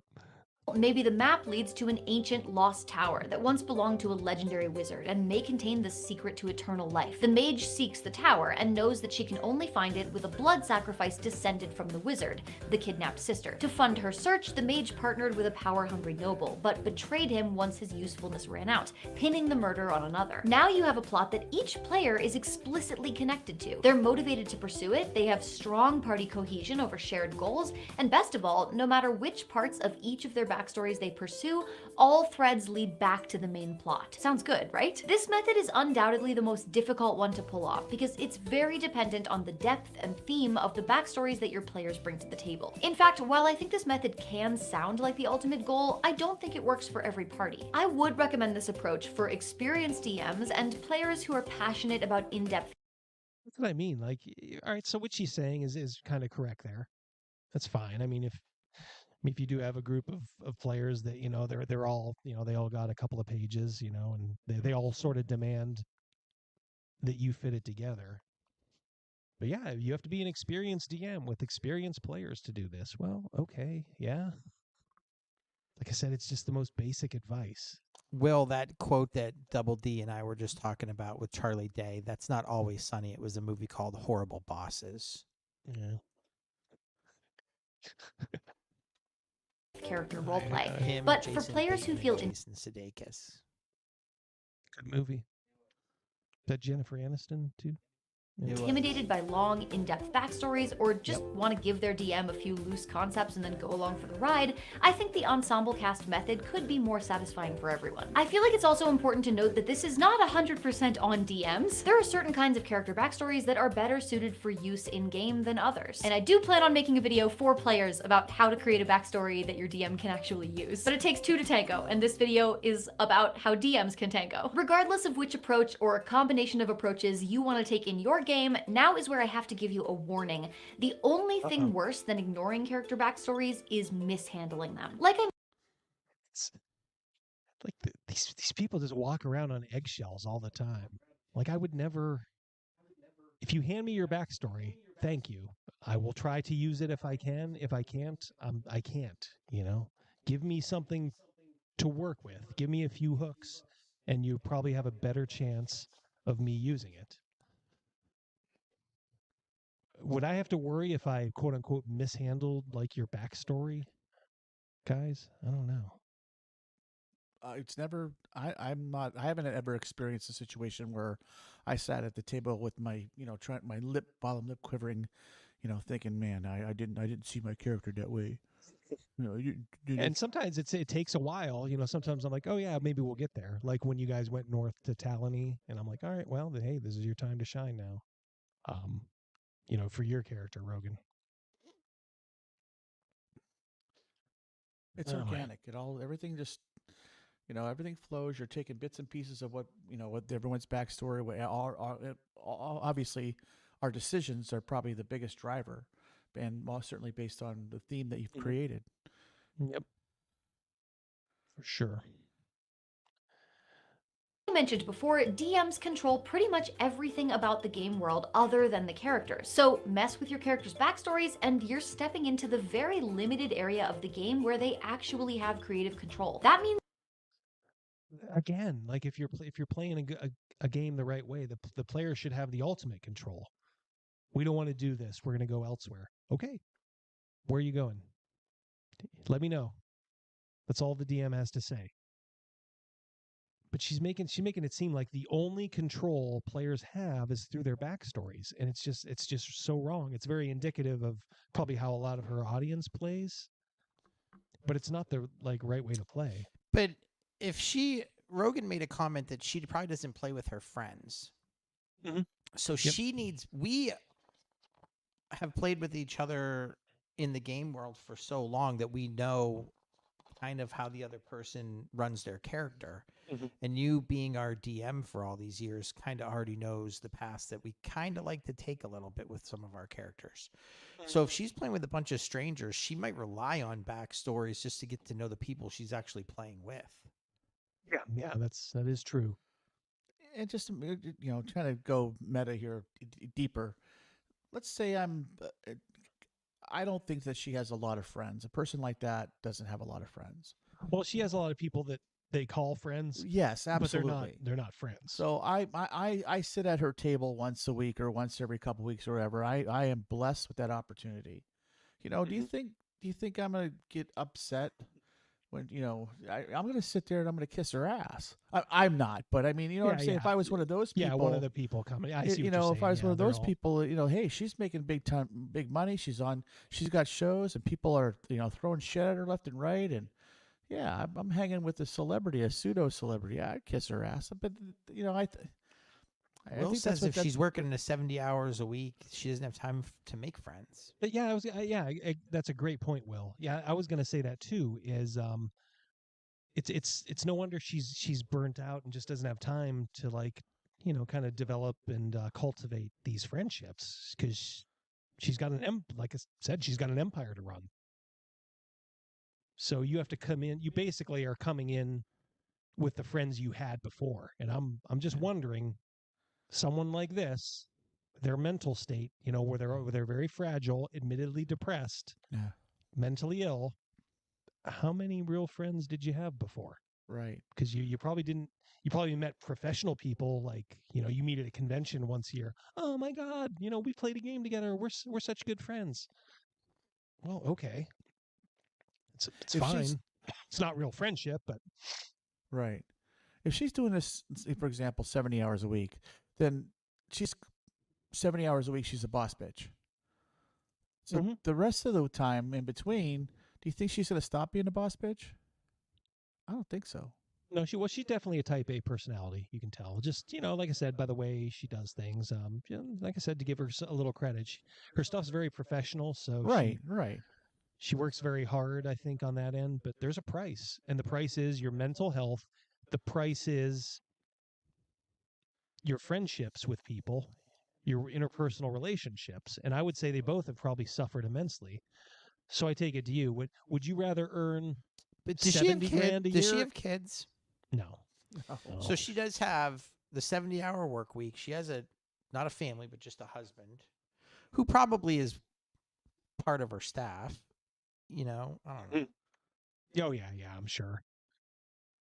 But it's like the 200 and we'll just call it quarter mil. The quarter mil she's pulling in. Is it worth it? I think it's more. Yeah, probably. Yeah, it wouldn't surprise me. It's like, okay. I mean, you're doing it. You're miserable. You'll never be happy. I certainly don't make that much. But look, my house is paid off. I got no debts. I'm clean. I got a nice day job, so I'm good. I get to sit here and talk to my friends. My two friends here once a week, every Friday. We got a table. I can't put any more people physically at our game table.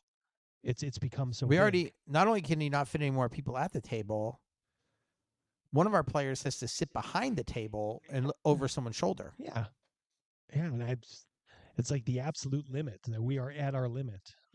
I mean, you're gonna go Joker on us and have a tryouts. We're gonna do tryouts.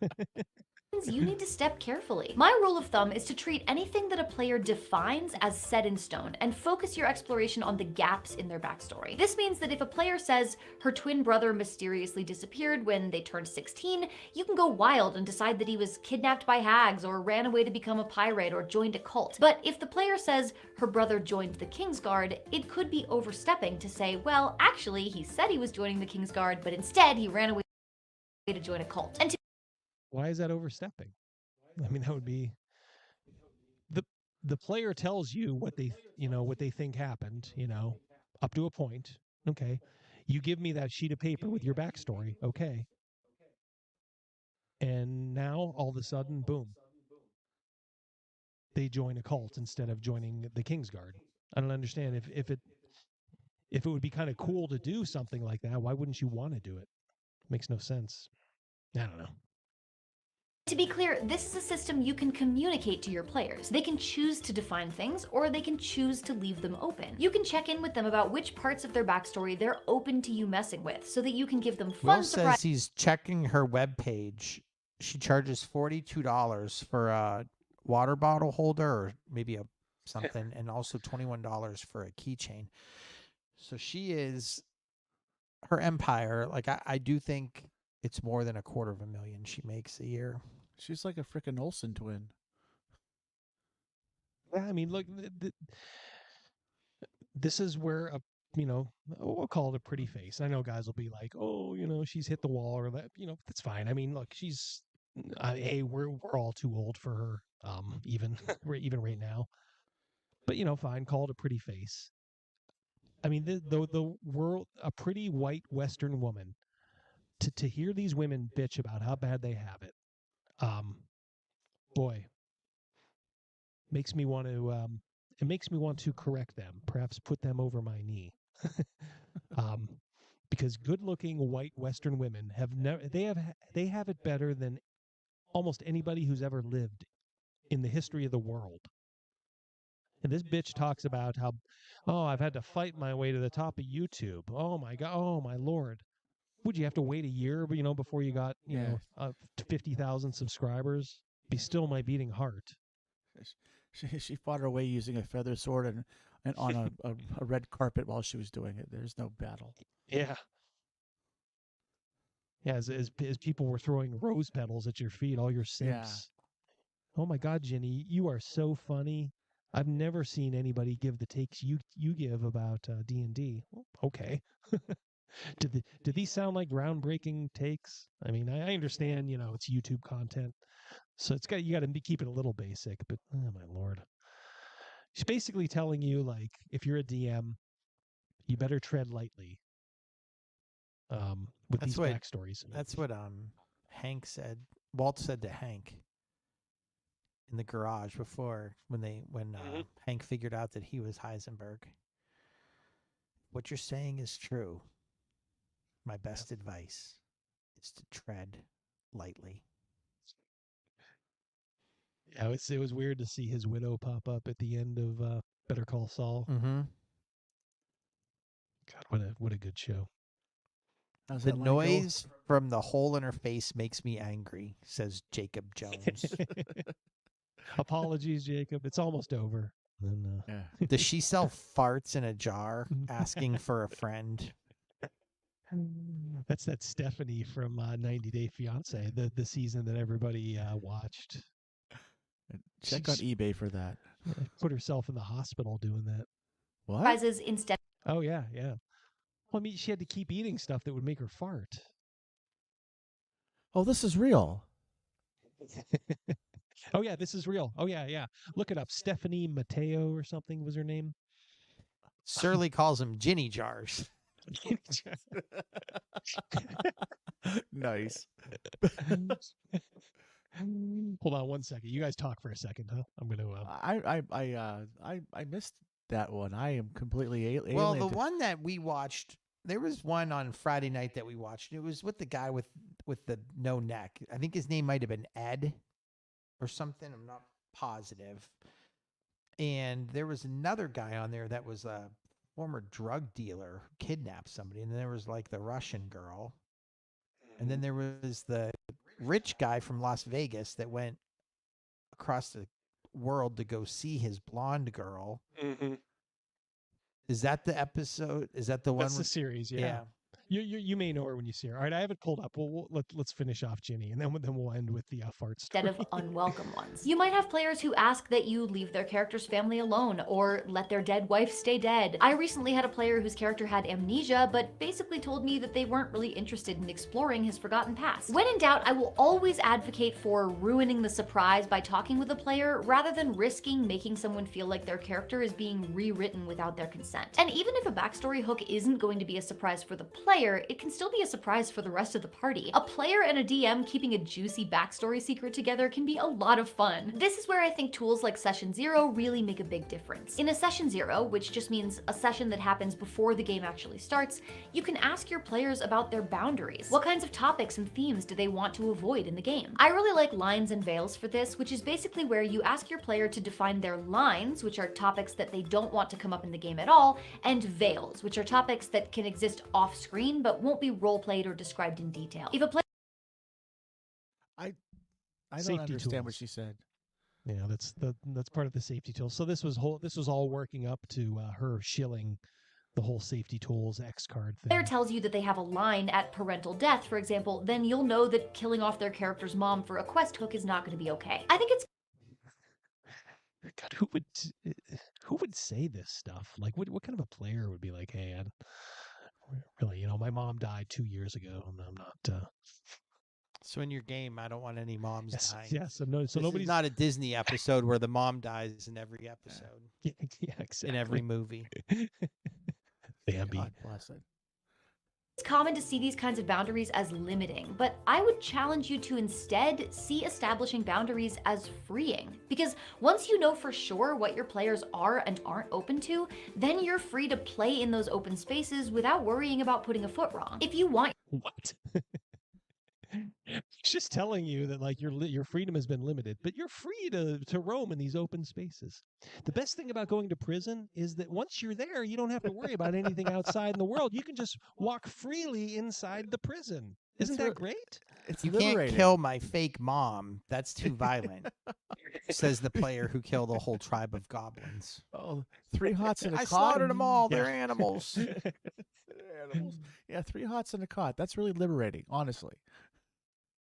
All right, we'll look at Stephanie. What's her name? I gotta say she is pretty hot. They call her a TikToker, but oh, get away from me! My God, fucking Rolling Stone can roll off a cliff. Piece of shit. Adult content creator and 90 Day Fiancé star Stephanie Matto was so committed to the business she sent herself to the ER. But a pivot to NFTs is taking the pressure off. Yeah, you can tell this was early 2022. TikToker made $200,000 farting into jars. Oh boy. I just think that's deplorable. Boy, women have it so hard. Oh my God, it's just so hard. Oh my God. Guys. Okay. We'll go to the New York Post. I'm just wowed by that. I shouldn't be surprised, but for some bizarre reason. 50,000 a week selling her farts. I saw real quick. Holy cow. She had a fart attack. That's what it says. She had a fart attack. A reality star who launched a gassy venture peddling her fancy flatulence to strangers. Stephanie Matto blew away people on social media when she recently announced that she makes more than $50,000 a week selling her farts. The Connecticut resident had gained international recognition after appearing on 90 Day Fiancé and later started her own YouTube channel, wrote books, and founded an X-rated subscription site called Unfiltered. She then really made waves with her olfactory business by capturing the emissions in a jar and selling them because she thought it'd be a hilarious publicity move that would get a lot of people's attention. I can't lie. I don't remember her from the show. She didn't have a big part, I think. Trying to think who was her guy, but I don't know. Oh my God. Why are websites, they are so invasive and horrible, like all this shit on here. Jesus, I want to look at the fucking story. Things popping up. After making $200,000 in sales, the influencer has announced her retirement when she passed one too many and got the wind knocked out of her. Well, that's good writing there, isn't it? Got the wind. There she is in the hospital. Yeah, I don't mean to laugh. Irritable bowel syndrome, Crohn's disease. What happened? Rushed to the hospital with chest pain she feared were symptoms of a heart attack. After undergoing a battery of tests, including blood work and an EKG, Matto was told that her pain was the result of a steady diet of gas-inducing beans and eggs. So she was eating beans and eggs so she could fart. Good God. Oh, what this woman will do for her art. Thought I was having a stroke, and these were my final moments. I was overdoing it. They call her a fart-trepreneur. Squeeze out up to 50 jars worth of farts a week. 50 jars a week to keep up with demand. What kind of a person orders these? Even added protein shakes to her diet to make them more pungent. Oh my God. What if you were like dating this chick? Like, I don't want her farting up it's like a Dutch oven every. Bless it. Honey, I'm here to pick you up. My God, what is that smell? I'm only Hurry on up, grab some 39. mason jars. I'm on 39. Yeah. I can't go. I remember within one day I had about 3 protein shakes and a huge bowl. Oh my God.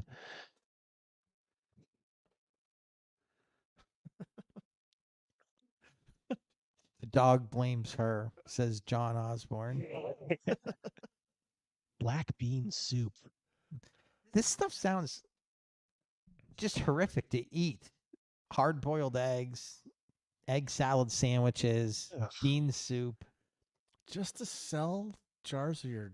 I mean, she made a shit ton of money doing it, but like, good God, the food she had to eat to get... And then she admits she tried to make him as smelly as possible. That's why she added the protein shake. You can't make that kind of money selling your plasma or your sperm, so... Maddo explained that she decided to launch her butt business on a whim. Butt business. I could not believe the demand. Well, you don't know modern men. They are so lonely and so pathetic. It's like they have money just to give away. Mm-hmm. I mean, the OnlyFans is kind of sad, just sad, but at least you kind of understand why they're doing it. You know, I mean, obviously there's a reason the hub is, always the #1 site on the internet. But holy shit. What do you do? Just save those farts for do you just open it up a little bit? I know. Once you open this mason jar of fart, isn't it gone? And is it the same guy just buying all 50 jars? No. Unless it's a whale. So I mean, that's a lot of money. How much was a jar of farts?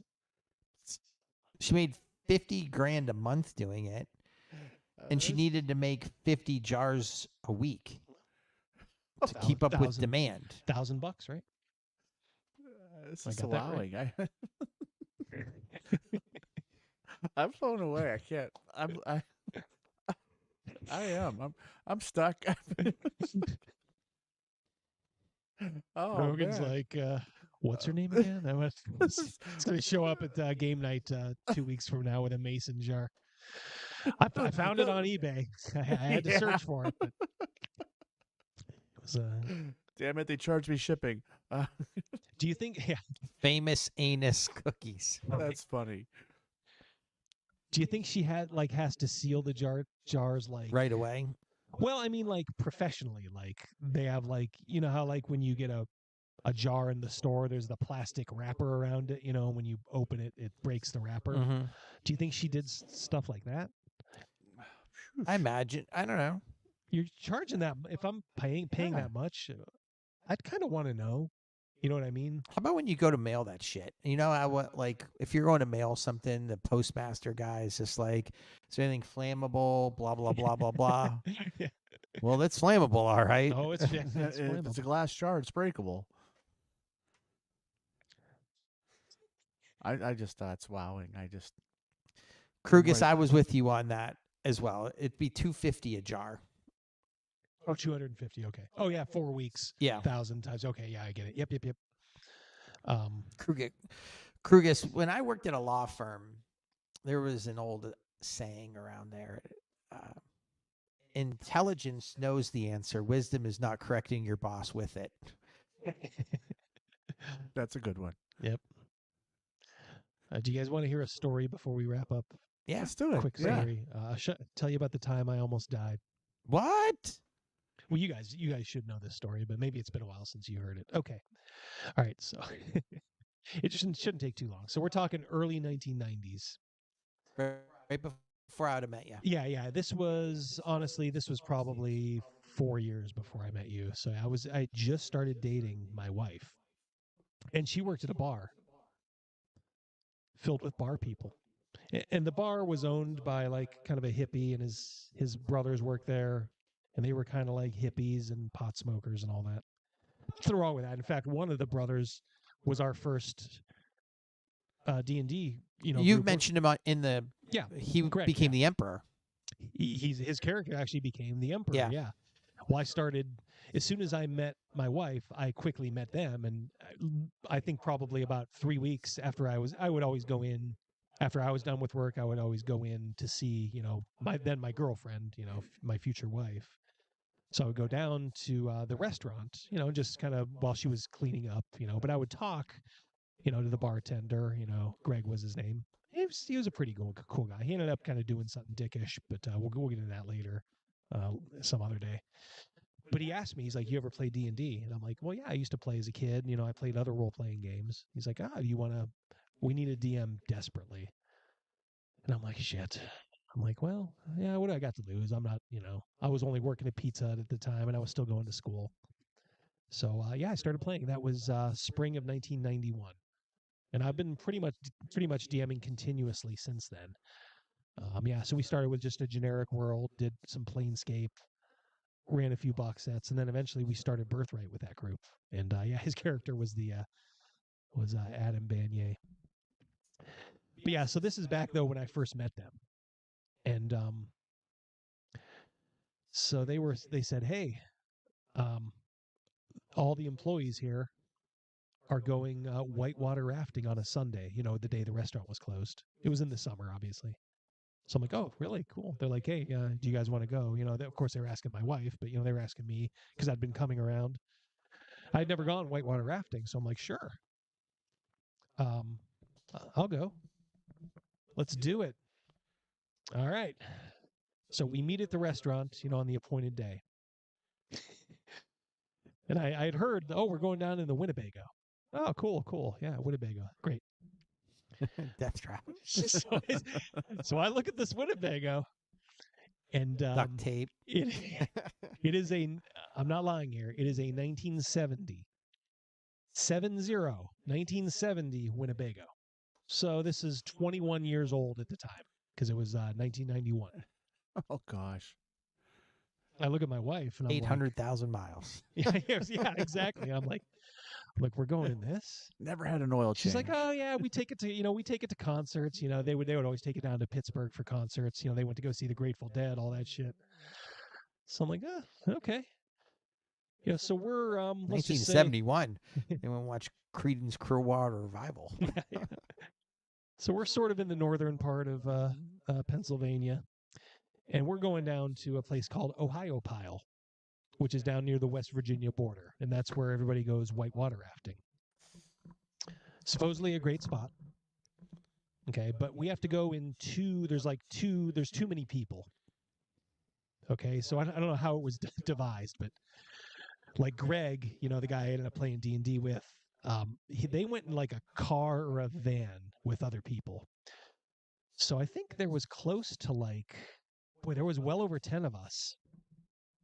There was a lot of us in this Winnebago. Probably maybe like 15, I'm thinking. It's like a clown car. Yeah. So, and of course, you know, I had just turned of age. So I'm like, I'm always a nervous passenger. Okay. And the guy driving was Jack. Okay. And he was the bar drunk. Oh, God. No, I'm not. Now listen, I'm not saying he showed up drunk at the start. I will give him that much because he had a daughter, and I think maybe his daughter, she might have been with us. She was a little younger from what I remember. So I think, you know, this is just a different era, guys. He was probably stone sober when he showed up, but the way it worked was, all right, we'll just, you know, he'll just have 2 or 3 on the way down. You know, it's about 3 hours to Ohio Pile. You know, he'll have 3 or 4 or 5, maybe 6, you know, and he'll still be fine. And I'm not pinning this on him at all, but it just kind of set the scene. Just imagine you're seeing probably a 60-year-old man with a big bushy beard, probably an who resembles, sounds like Jerry Garcia. Yeah. Skinnier. He's a lot skinnier. You could tell he was kind of a drunk because he was very skinny. Yeah, but I will say this, you know, smart guy. You know, he was kind of interesting to talk to at times. But just, you know, there was that age gap was just too much to bridge. You know, whenever I'd see him in there, I'd be like, "Oh yeah, cool." You know, but I'm in my early 20s. He's in his, you know, late 50s, early 60s. What are you going to talk to him about? So, you know, he takes off. We're heading down, you know, down the highway. You know, we're having a good time. You know, like I said, a lot of beer in the back. Some of that beer going up to the front. And I never want to say like the Winnebago was like, you know, going off the road or anything. But, you know, there was, you know, we were going it too fast at times, you know, maybe too slow in others. But I think it was just him not paying attention or trying to like listen to people, whatever. I was more or less fine, or about as fine as I would ever be. So we start getting down into the mountains of Appalachia. Southern Pennsylvania, of course, the mountains of the spine of West Virginia. They spill over into PA. All right, so this place that we're going to, this is before GPS. We start slowing down because we're getting into towns now. Really, really remote southern PA towns, way off the highway. And we're just like, okay, at first we're like, cool. And then we start to notice, like, we're not, we seem like we're a little tentative up there. And then I think at one time he may have tried to like stop and get his bearings and read a map. And whatever he decided was wrong, because we started to head up a mountain.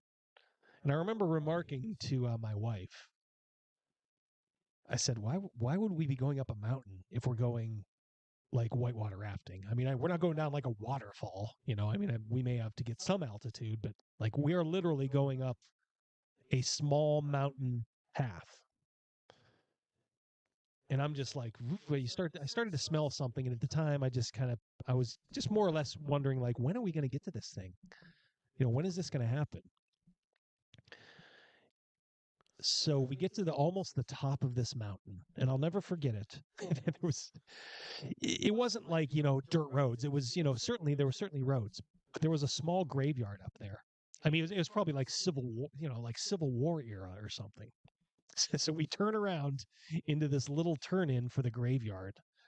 And I just remember, like, one of the guys was, like, looking at me, almost like, boy, what an omen. And I'm just like, okay, all right, well, now we're just going to head down, and we're going to get to where we're going to go. So the 1970 Winnebago starts its trek down the mountain. And that smell that I smelled earlier that I couldn't quite, like, place, I finally placed it. It was asbestos. Oh. Can anybody in the chat know what that means? Yeah.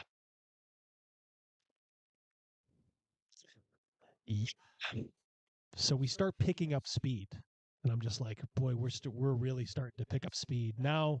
Now everybody's getting, what happens, like, and this probably happens in planes that are about to crash. Like, I bet, like, everybody just gets really quiet.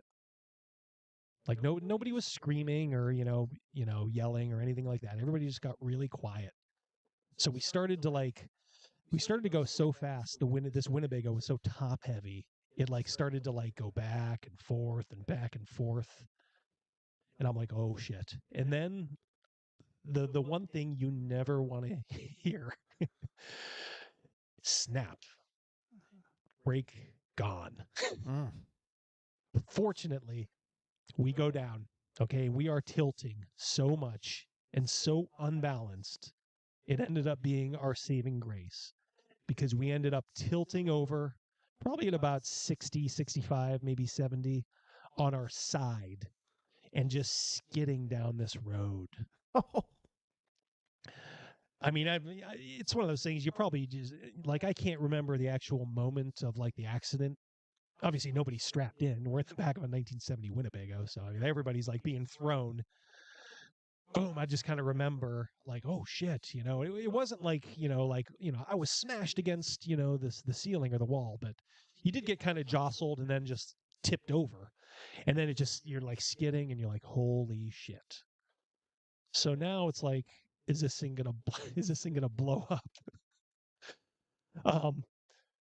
So fortunately, again, this thing was so old. I don't want to say it almost came apart, but the back corner, we're laying on our side, but the back corner, so it would be like the side and the very back end, there was already like some daylight there.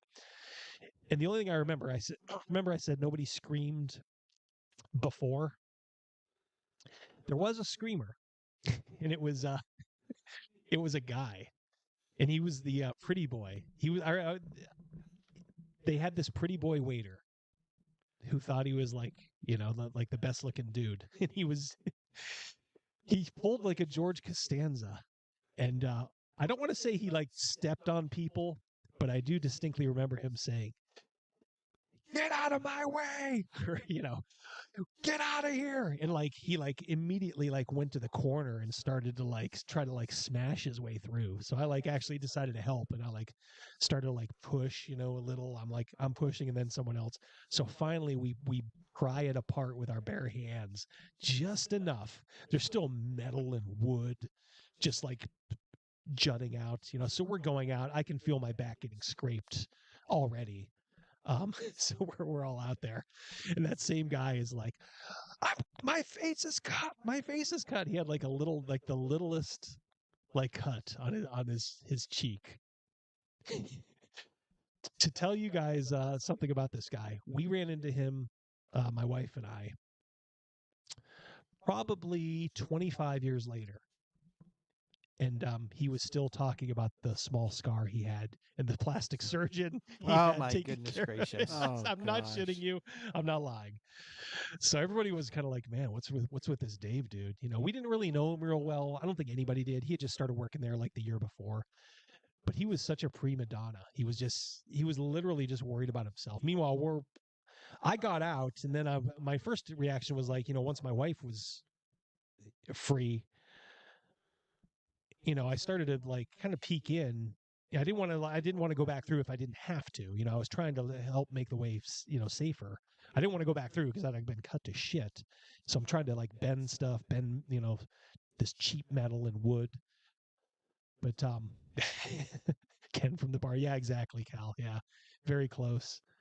But I'm peeking through. I'm like, is everybody out? Did we get everybody? And then I wasn't the only one, of course. In fact, I think it was only this dude that was like that. Everybody else was like, we got to make sure everybody's out before this thing catches fire. It never did catch fire. We did get everybody out, and I am happy to say, nobody died. Not one person. I was going to show we got a news article from the paper down there, and it showed the Winnebago. I'll have to see. I couldn't find it. I'll have to ask my wife if she has it. So I'll show you guys. Mrs. Double D, if you're listening, run that article down the stairs real quick. She ain't watching. So we had to all pile into like, I think it was the Uniontown Hospital. There's like 15 of us. We all had various, like I think one girl did have broken ribs. My wife had a couple of broken ribs too. Ouch. I had like my back was ripped up, like the lower back. So I think I needed a couple of stitches and a tetanus shot. I still got the scars right now. But I was fine. I was just like, oh my God, Chat next week, $100. You see those scars. There you go. Yeah. So I'm like, I go to my wife. I'm like, well, I guess we're not going to get to go whitewater rafting. I still have never gone whitewater rafting. The other car, they got there and they just assumed we were behind, so they actually got in the. They went. They got in the raft and they had a great time. Yeah, they had a grand old time. Meanwhile, we're in this podunk hospital. Yeah, and you have to remember at that time, like you said, no GPS, right? No cell phones to call ahead. Not even Zach Morris style phone. No phones at all. No, I mean nobody had that shit back then. Here's the one interesting thing. There were so many of us, they had to send 3 ambulances, and the one ambulance was pulling away. I'm not lying here. I wouldn't lie about this. It tipped over. The brake gave way. Like one of its brakes gave out. So the people in there had to like stop and wait for another one. But it was like going I think it was just like pulling out, and the guy noticed that their brakes were gone too. That must be common there, just going up and down, people riding their brakes so much. Can you do? Yeah, so no, nobody got seriously hurt. We all had a story to tell.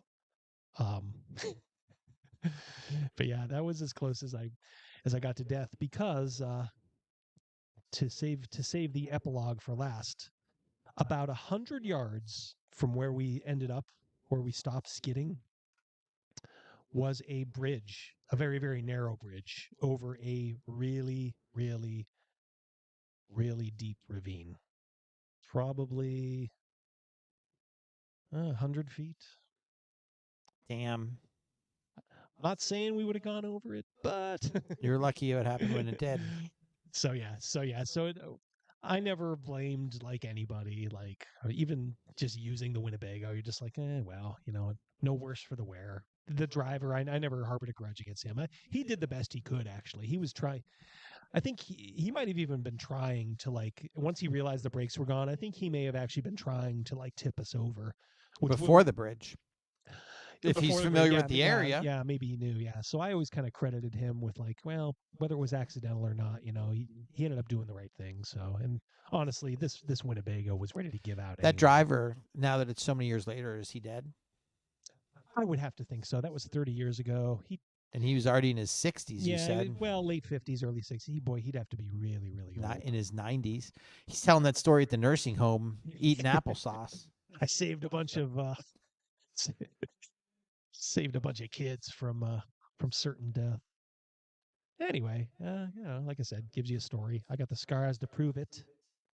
My wife doesn't have any real scars. No, I think she had one minor scar. I think she got hit up here too. Very, very small. But yeah, hers was just broken ribs. She had a pair of broken ribs. All right. Wow, I've heard that story a couple times, and I honestly, retelling it just you're lucky to be alive. Yeah. You're lucky to be alive. Frugus says miracle, not luck. Well, I don't know. There may have been a little divine intervention. You guys certainly wouldn't be talking to me now if maybe the old man wasn't in my corner. Well, this would be the Crazymouse. It'd be the Rogan and the Crazymouse show. Yeah, seatbelts were optional until Reagan's. And then, yeah, the seatbelt laws started getting passed. Yep. And breaking ribs isn't a small thing. I've had broken ribs before. They're very painful. I've had bruised ribs and they're painful. I was playing like rec league basketball and this douchebag elbowed me purposely in the ribs and they were bruised for like 2 weeks, man. It was just, oof. Nothing you can do for him. Yeah. Like you can wrap him up. And Right. That's it. Yeah, No laughing, no sneezing, no Nope. sitting up. When my daughter was a toddler, I dumped a motorcycle, and he said, "Then that you can do, just wrap him." But I'm like, Yep. I'm trying to pick her up. I can only pick her up with one arm. I can't bend over, and that shit lasted for like 6 months. Oh, they last for a while. I had broken ribs. Same thing, Double D from rec league basketball, and mine was going for a loose ball, and I hit the wall and broke them. The law firm I was working at sent me to the St. Paul's Clinic to get them wrapped up. And it was actually, if anybody remembers, I believe Dr. Tim was the guy that helped out. He was doing maybe an internship there or something like that. Mm-hmm. But anyway, he was involved somehow. And very painful. Constantly holding your Yes. your side Oh, yeah. Yes. with your arm. And For it's almost sure. like you're keeping them in place from moving around. Because Yeah. like just talking and moving, you can feel them. It's just so weird. So for quite some time, I always had my hand like just right, and I'm just tugging on my rib cage. It's just Right. like you're just holding him right in place. Very painful. Sneezing, coughing, breathing. Laughing. Yeah. Jimmy Christmas. Oh my God. Yeah, I couldn't quite comprehend at the time, because I didn't know anybody who had broken ribs. So she was like, "Oh, this hurts so much." Suck it Oh, up. I'm just man, like, They yeah. go make me a Suck it up. turkey pot pie. I had to get a tetanus shot. I got a scratch on my back. Come on, Mrs. D. You hit your side. I got stitches. No, that's tough. Yeah. Ouch. Should we do some news? I remember OGGM was in here saying like, "I do the tabletop news." He was in the pregame chat. Yeah. You're stealing my bit, Double D. No, we're not going to do news. I reserve the right to do anything I want. By the way, I don't. Can you claim doing tabletop RPG news as your thing? You're the sole provider. You could try. You can try. And Adventures with Dice, as this was his first time catching a stream. Enjoyed it. Have a thank great you. night. Thank Yeah. you, Adventures. Thank you. Go check out some past ones. Not only was tonight good, I mean, there's some nights, if you watch some of the older ones, maybe you would understand some of the inside jokes that now that we have going or things of that nature. Throw them on in the background. Some of them are, 2 hours. Hell, the early ones are 40 minutes. Yeah. put the earbuds in, hop on the mower, and listen and mow. Yeah. That's right. Yeah, but thank you for joining us. Yeah, thank you. Thanks everybody for watching us through our first adventures of Otto and Roland. We got them started. I So now- will not be part of the lair next week. It is KG's birthday. Yep. So. Yep, no problem. We will do But something. oh, and I don't know if we did tell the chat. Her volleyball schedule did come out, and none of her games are Wednesday. Yeah, so we got. So I will be here we all got the fall. So you guys are mouse. stuck with me. I'm sorry. I got your ass, like the principal in Breakfast Club. Next 2 months, I own you. Did you catch the Breakfast Club thing in my video? Which wait, in the Ginny D video, I said there were more burnouts in my graduate. Yes, I class, did or catch she that. had- Yes. Yeah. Yes. Smoke up, Johnny. I thought you meant in your. I apologize. I thought you meant in your intro. No. And I was like, I No, did no, not. no. But in the Ginny Yes. D, yes. So we will probably what we'll probably do it from now on is we'll probably stick the Dragonbane live play probably towards the end. You know, definitely because it was the first time I wanted to get through it because I knew there might be a little combat and stuff like that. So yeah, so we'll probably wait. We'll back end it next time, and then the hardcores that want to stay on and watch it, you may do so. Your Will's leaving. Man, they're leaving in droves. It's like you turned on the light and the cockroaches all spread. Yes. Will's Yes. leaving. Adventures is leaving. Well, that's probably Shadowlight's a leaving. good. It's probably a good indication. We should head out to. So yeah, thank you guys so much for joining in. Guys, always Absolutely, blow me thank you. away. It's Thanks a so great lot, to guys. spend our Wednesdays with you. We love it. You know, what can I say? You guys are the best chat a YouTuber could have. We are strong. Mm-hmm. So I will set you guys out. Any last words, boys? I just want to thank everyone for listening. As usual, you guys rock. Yep. All right, guys. Take care. I will see if I can do another video until we, have another lair. And I'll see you guys in 2 weeks. Yeah, he'll see it's in 2 weeks. It'll be as far as I know, Rogan will be here, and I'll be who here. knows? Maybe we might have to draft someone from the chat. So if you guys have an inkling as to maybe doing this, at least have a microphone. And who knows? Maybe No you could, Jeff Hatch tonight. Yep. I did not see him at all. Maybe he'll catch it on the flip side. And Panther, when you listen tomorrow, have a good one. His favorite. Yes. Panther's probably like, man, I got to. I'm going to disappoint Crazymouse if I don't say You weren't here with us tonight, but in our hearts you were. Yep. All right, guys. Go enjoy the rest of your night and your weekend, of course, too. And I'll talk to you guys soon. Love you all. Take care. Bye. Hey, man, is that Double D? Yeah, man. Well, turn it up, man. Let's just go in and kill all the orcs, right? They're the bad guys. Who gives a shit? We just hack and slash and we loot their dead bodies, right? Hack and slash, kill them all, conquer the infidels. Boy, that campaign sounds like a barrel of fun, doesn't it? I import you. I am a holy man. I'm the king of France. Your Majesty. Somebody who's opening a refrigerator and leaning in, right, is the language of a woman. Somebody who's opening the refrigerator and being cut off halfway through that lean is the voice of a mermaid or a siren. Right? Zardoz speaks to you. This is not the face of the hobby anymore. And I think there's been mistakes made in years past where people assumed that D&D players were all, white dudes in a basement, which has been a faulty assumption for a lot of years and gets more and more false every day. And so it's, in my viewpoint, honestly, guys like me can't leave soon enough. You got to put a little hot sauce on the taco. You know what I mean? We want this dwarf to be the dwarfiest dwarf. Right. We want the elf to be the elfiest elf. And just the dashiest dash of Tabasco. Their voices need to carry across water. I'm a creative.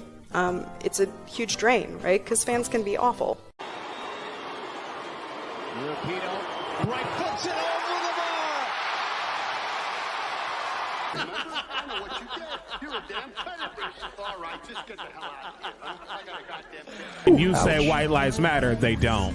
White lives don't matter because white lives aren't a thing. I disagree. I disagree, Gary. Lutherville, Marina Del X, Otisburg, Otisburg. Who's this monster? She's got her own place, man. Otisburg? It's a little bitty place. Otisburg? Okay, I just wipe it off. That's all. It's a little town. We'll do it live. Okay. We'll do it live. Fuck it. Do it live. I'll write it and we'll do it live. Fucking thing sucks. In 5, 4, 3. Great sandwich. Thank you. I enjoyed having you here. You're a very good co-host.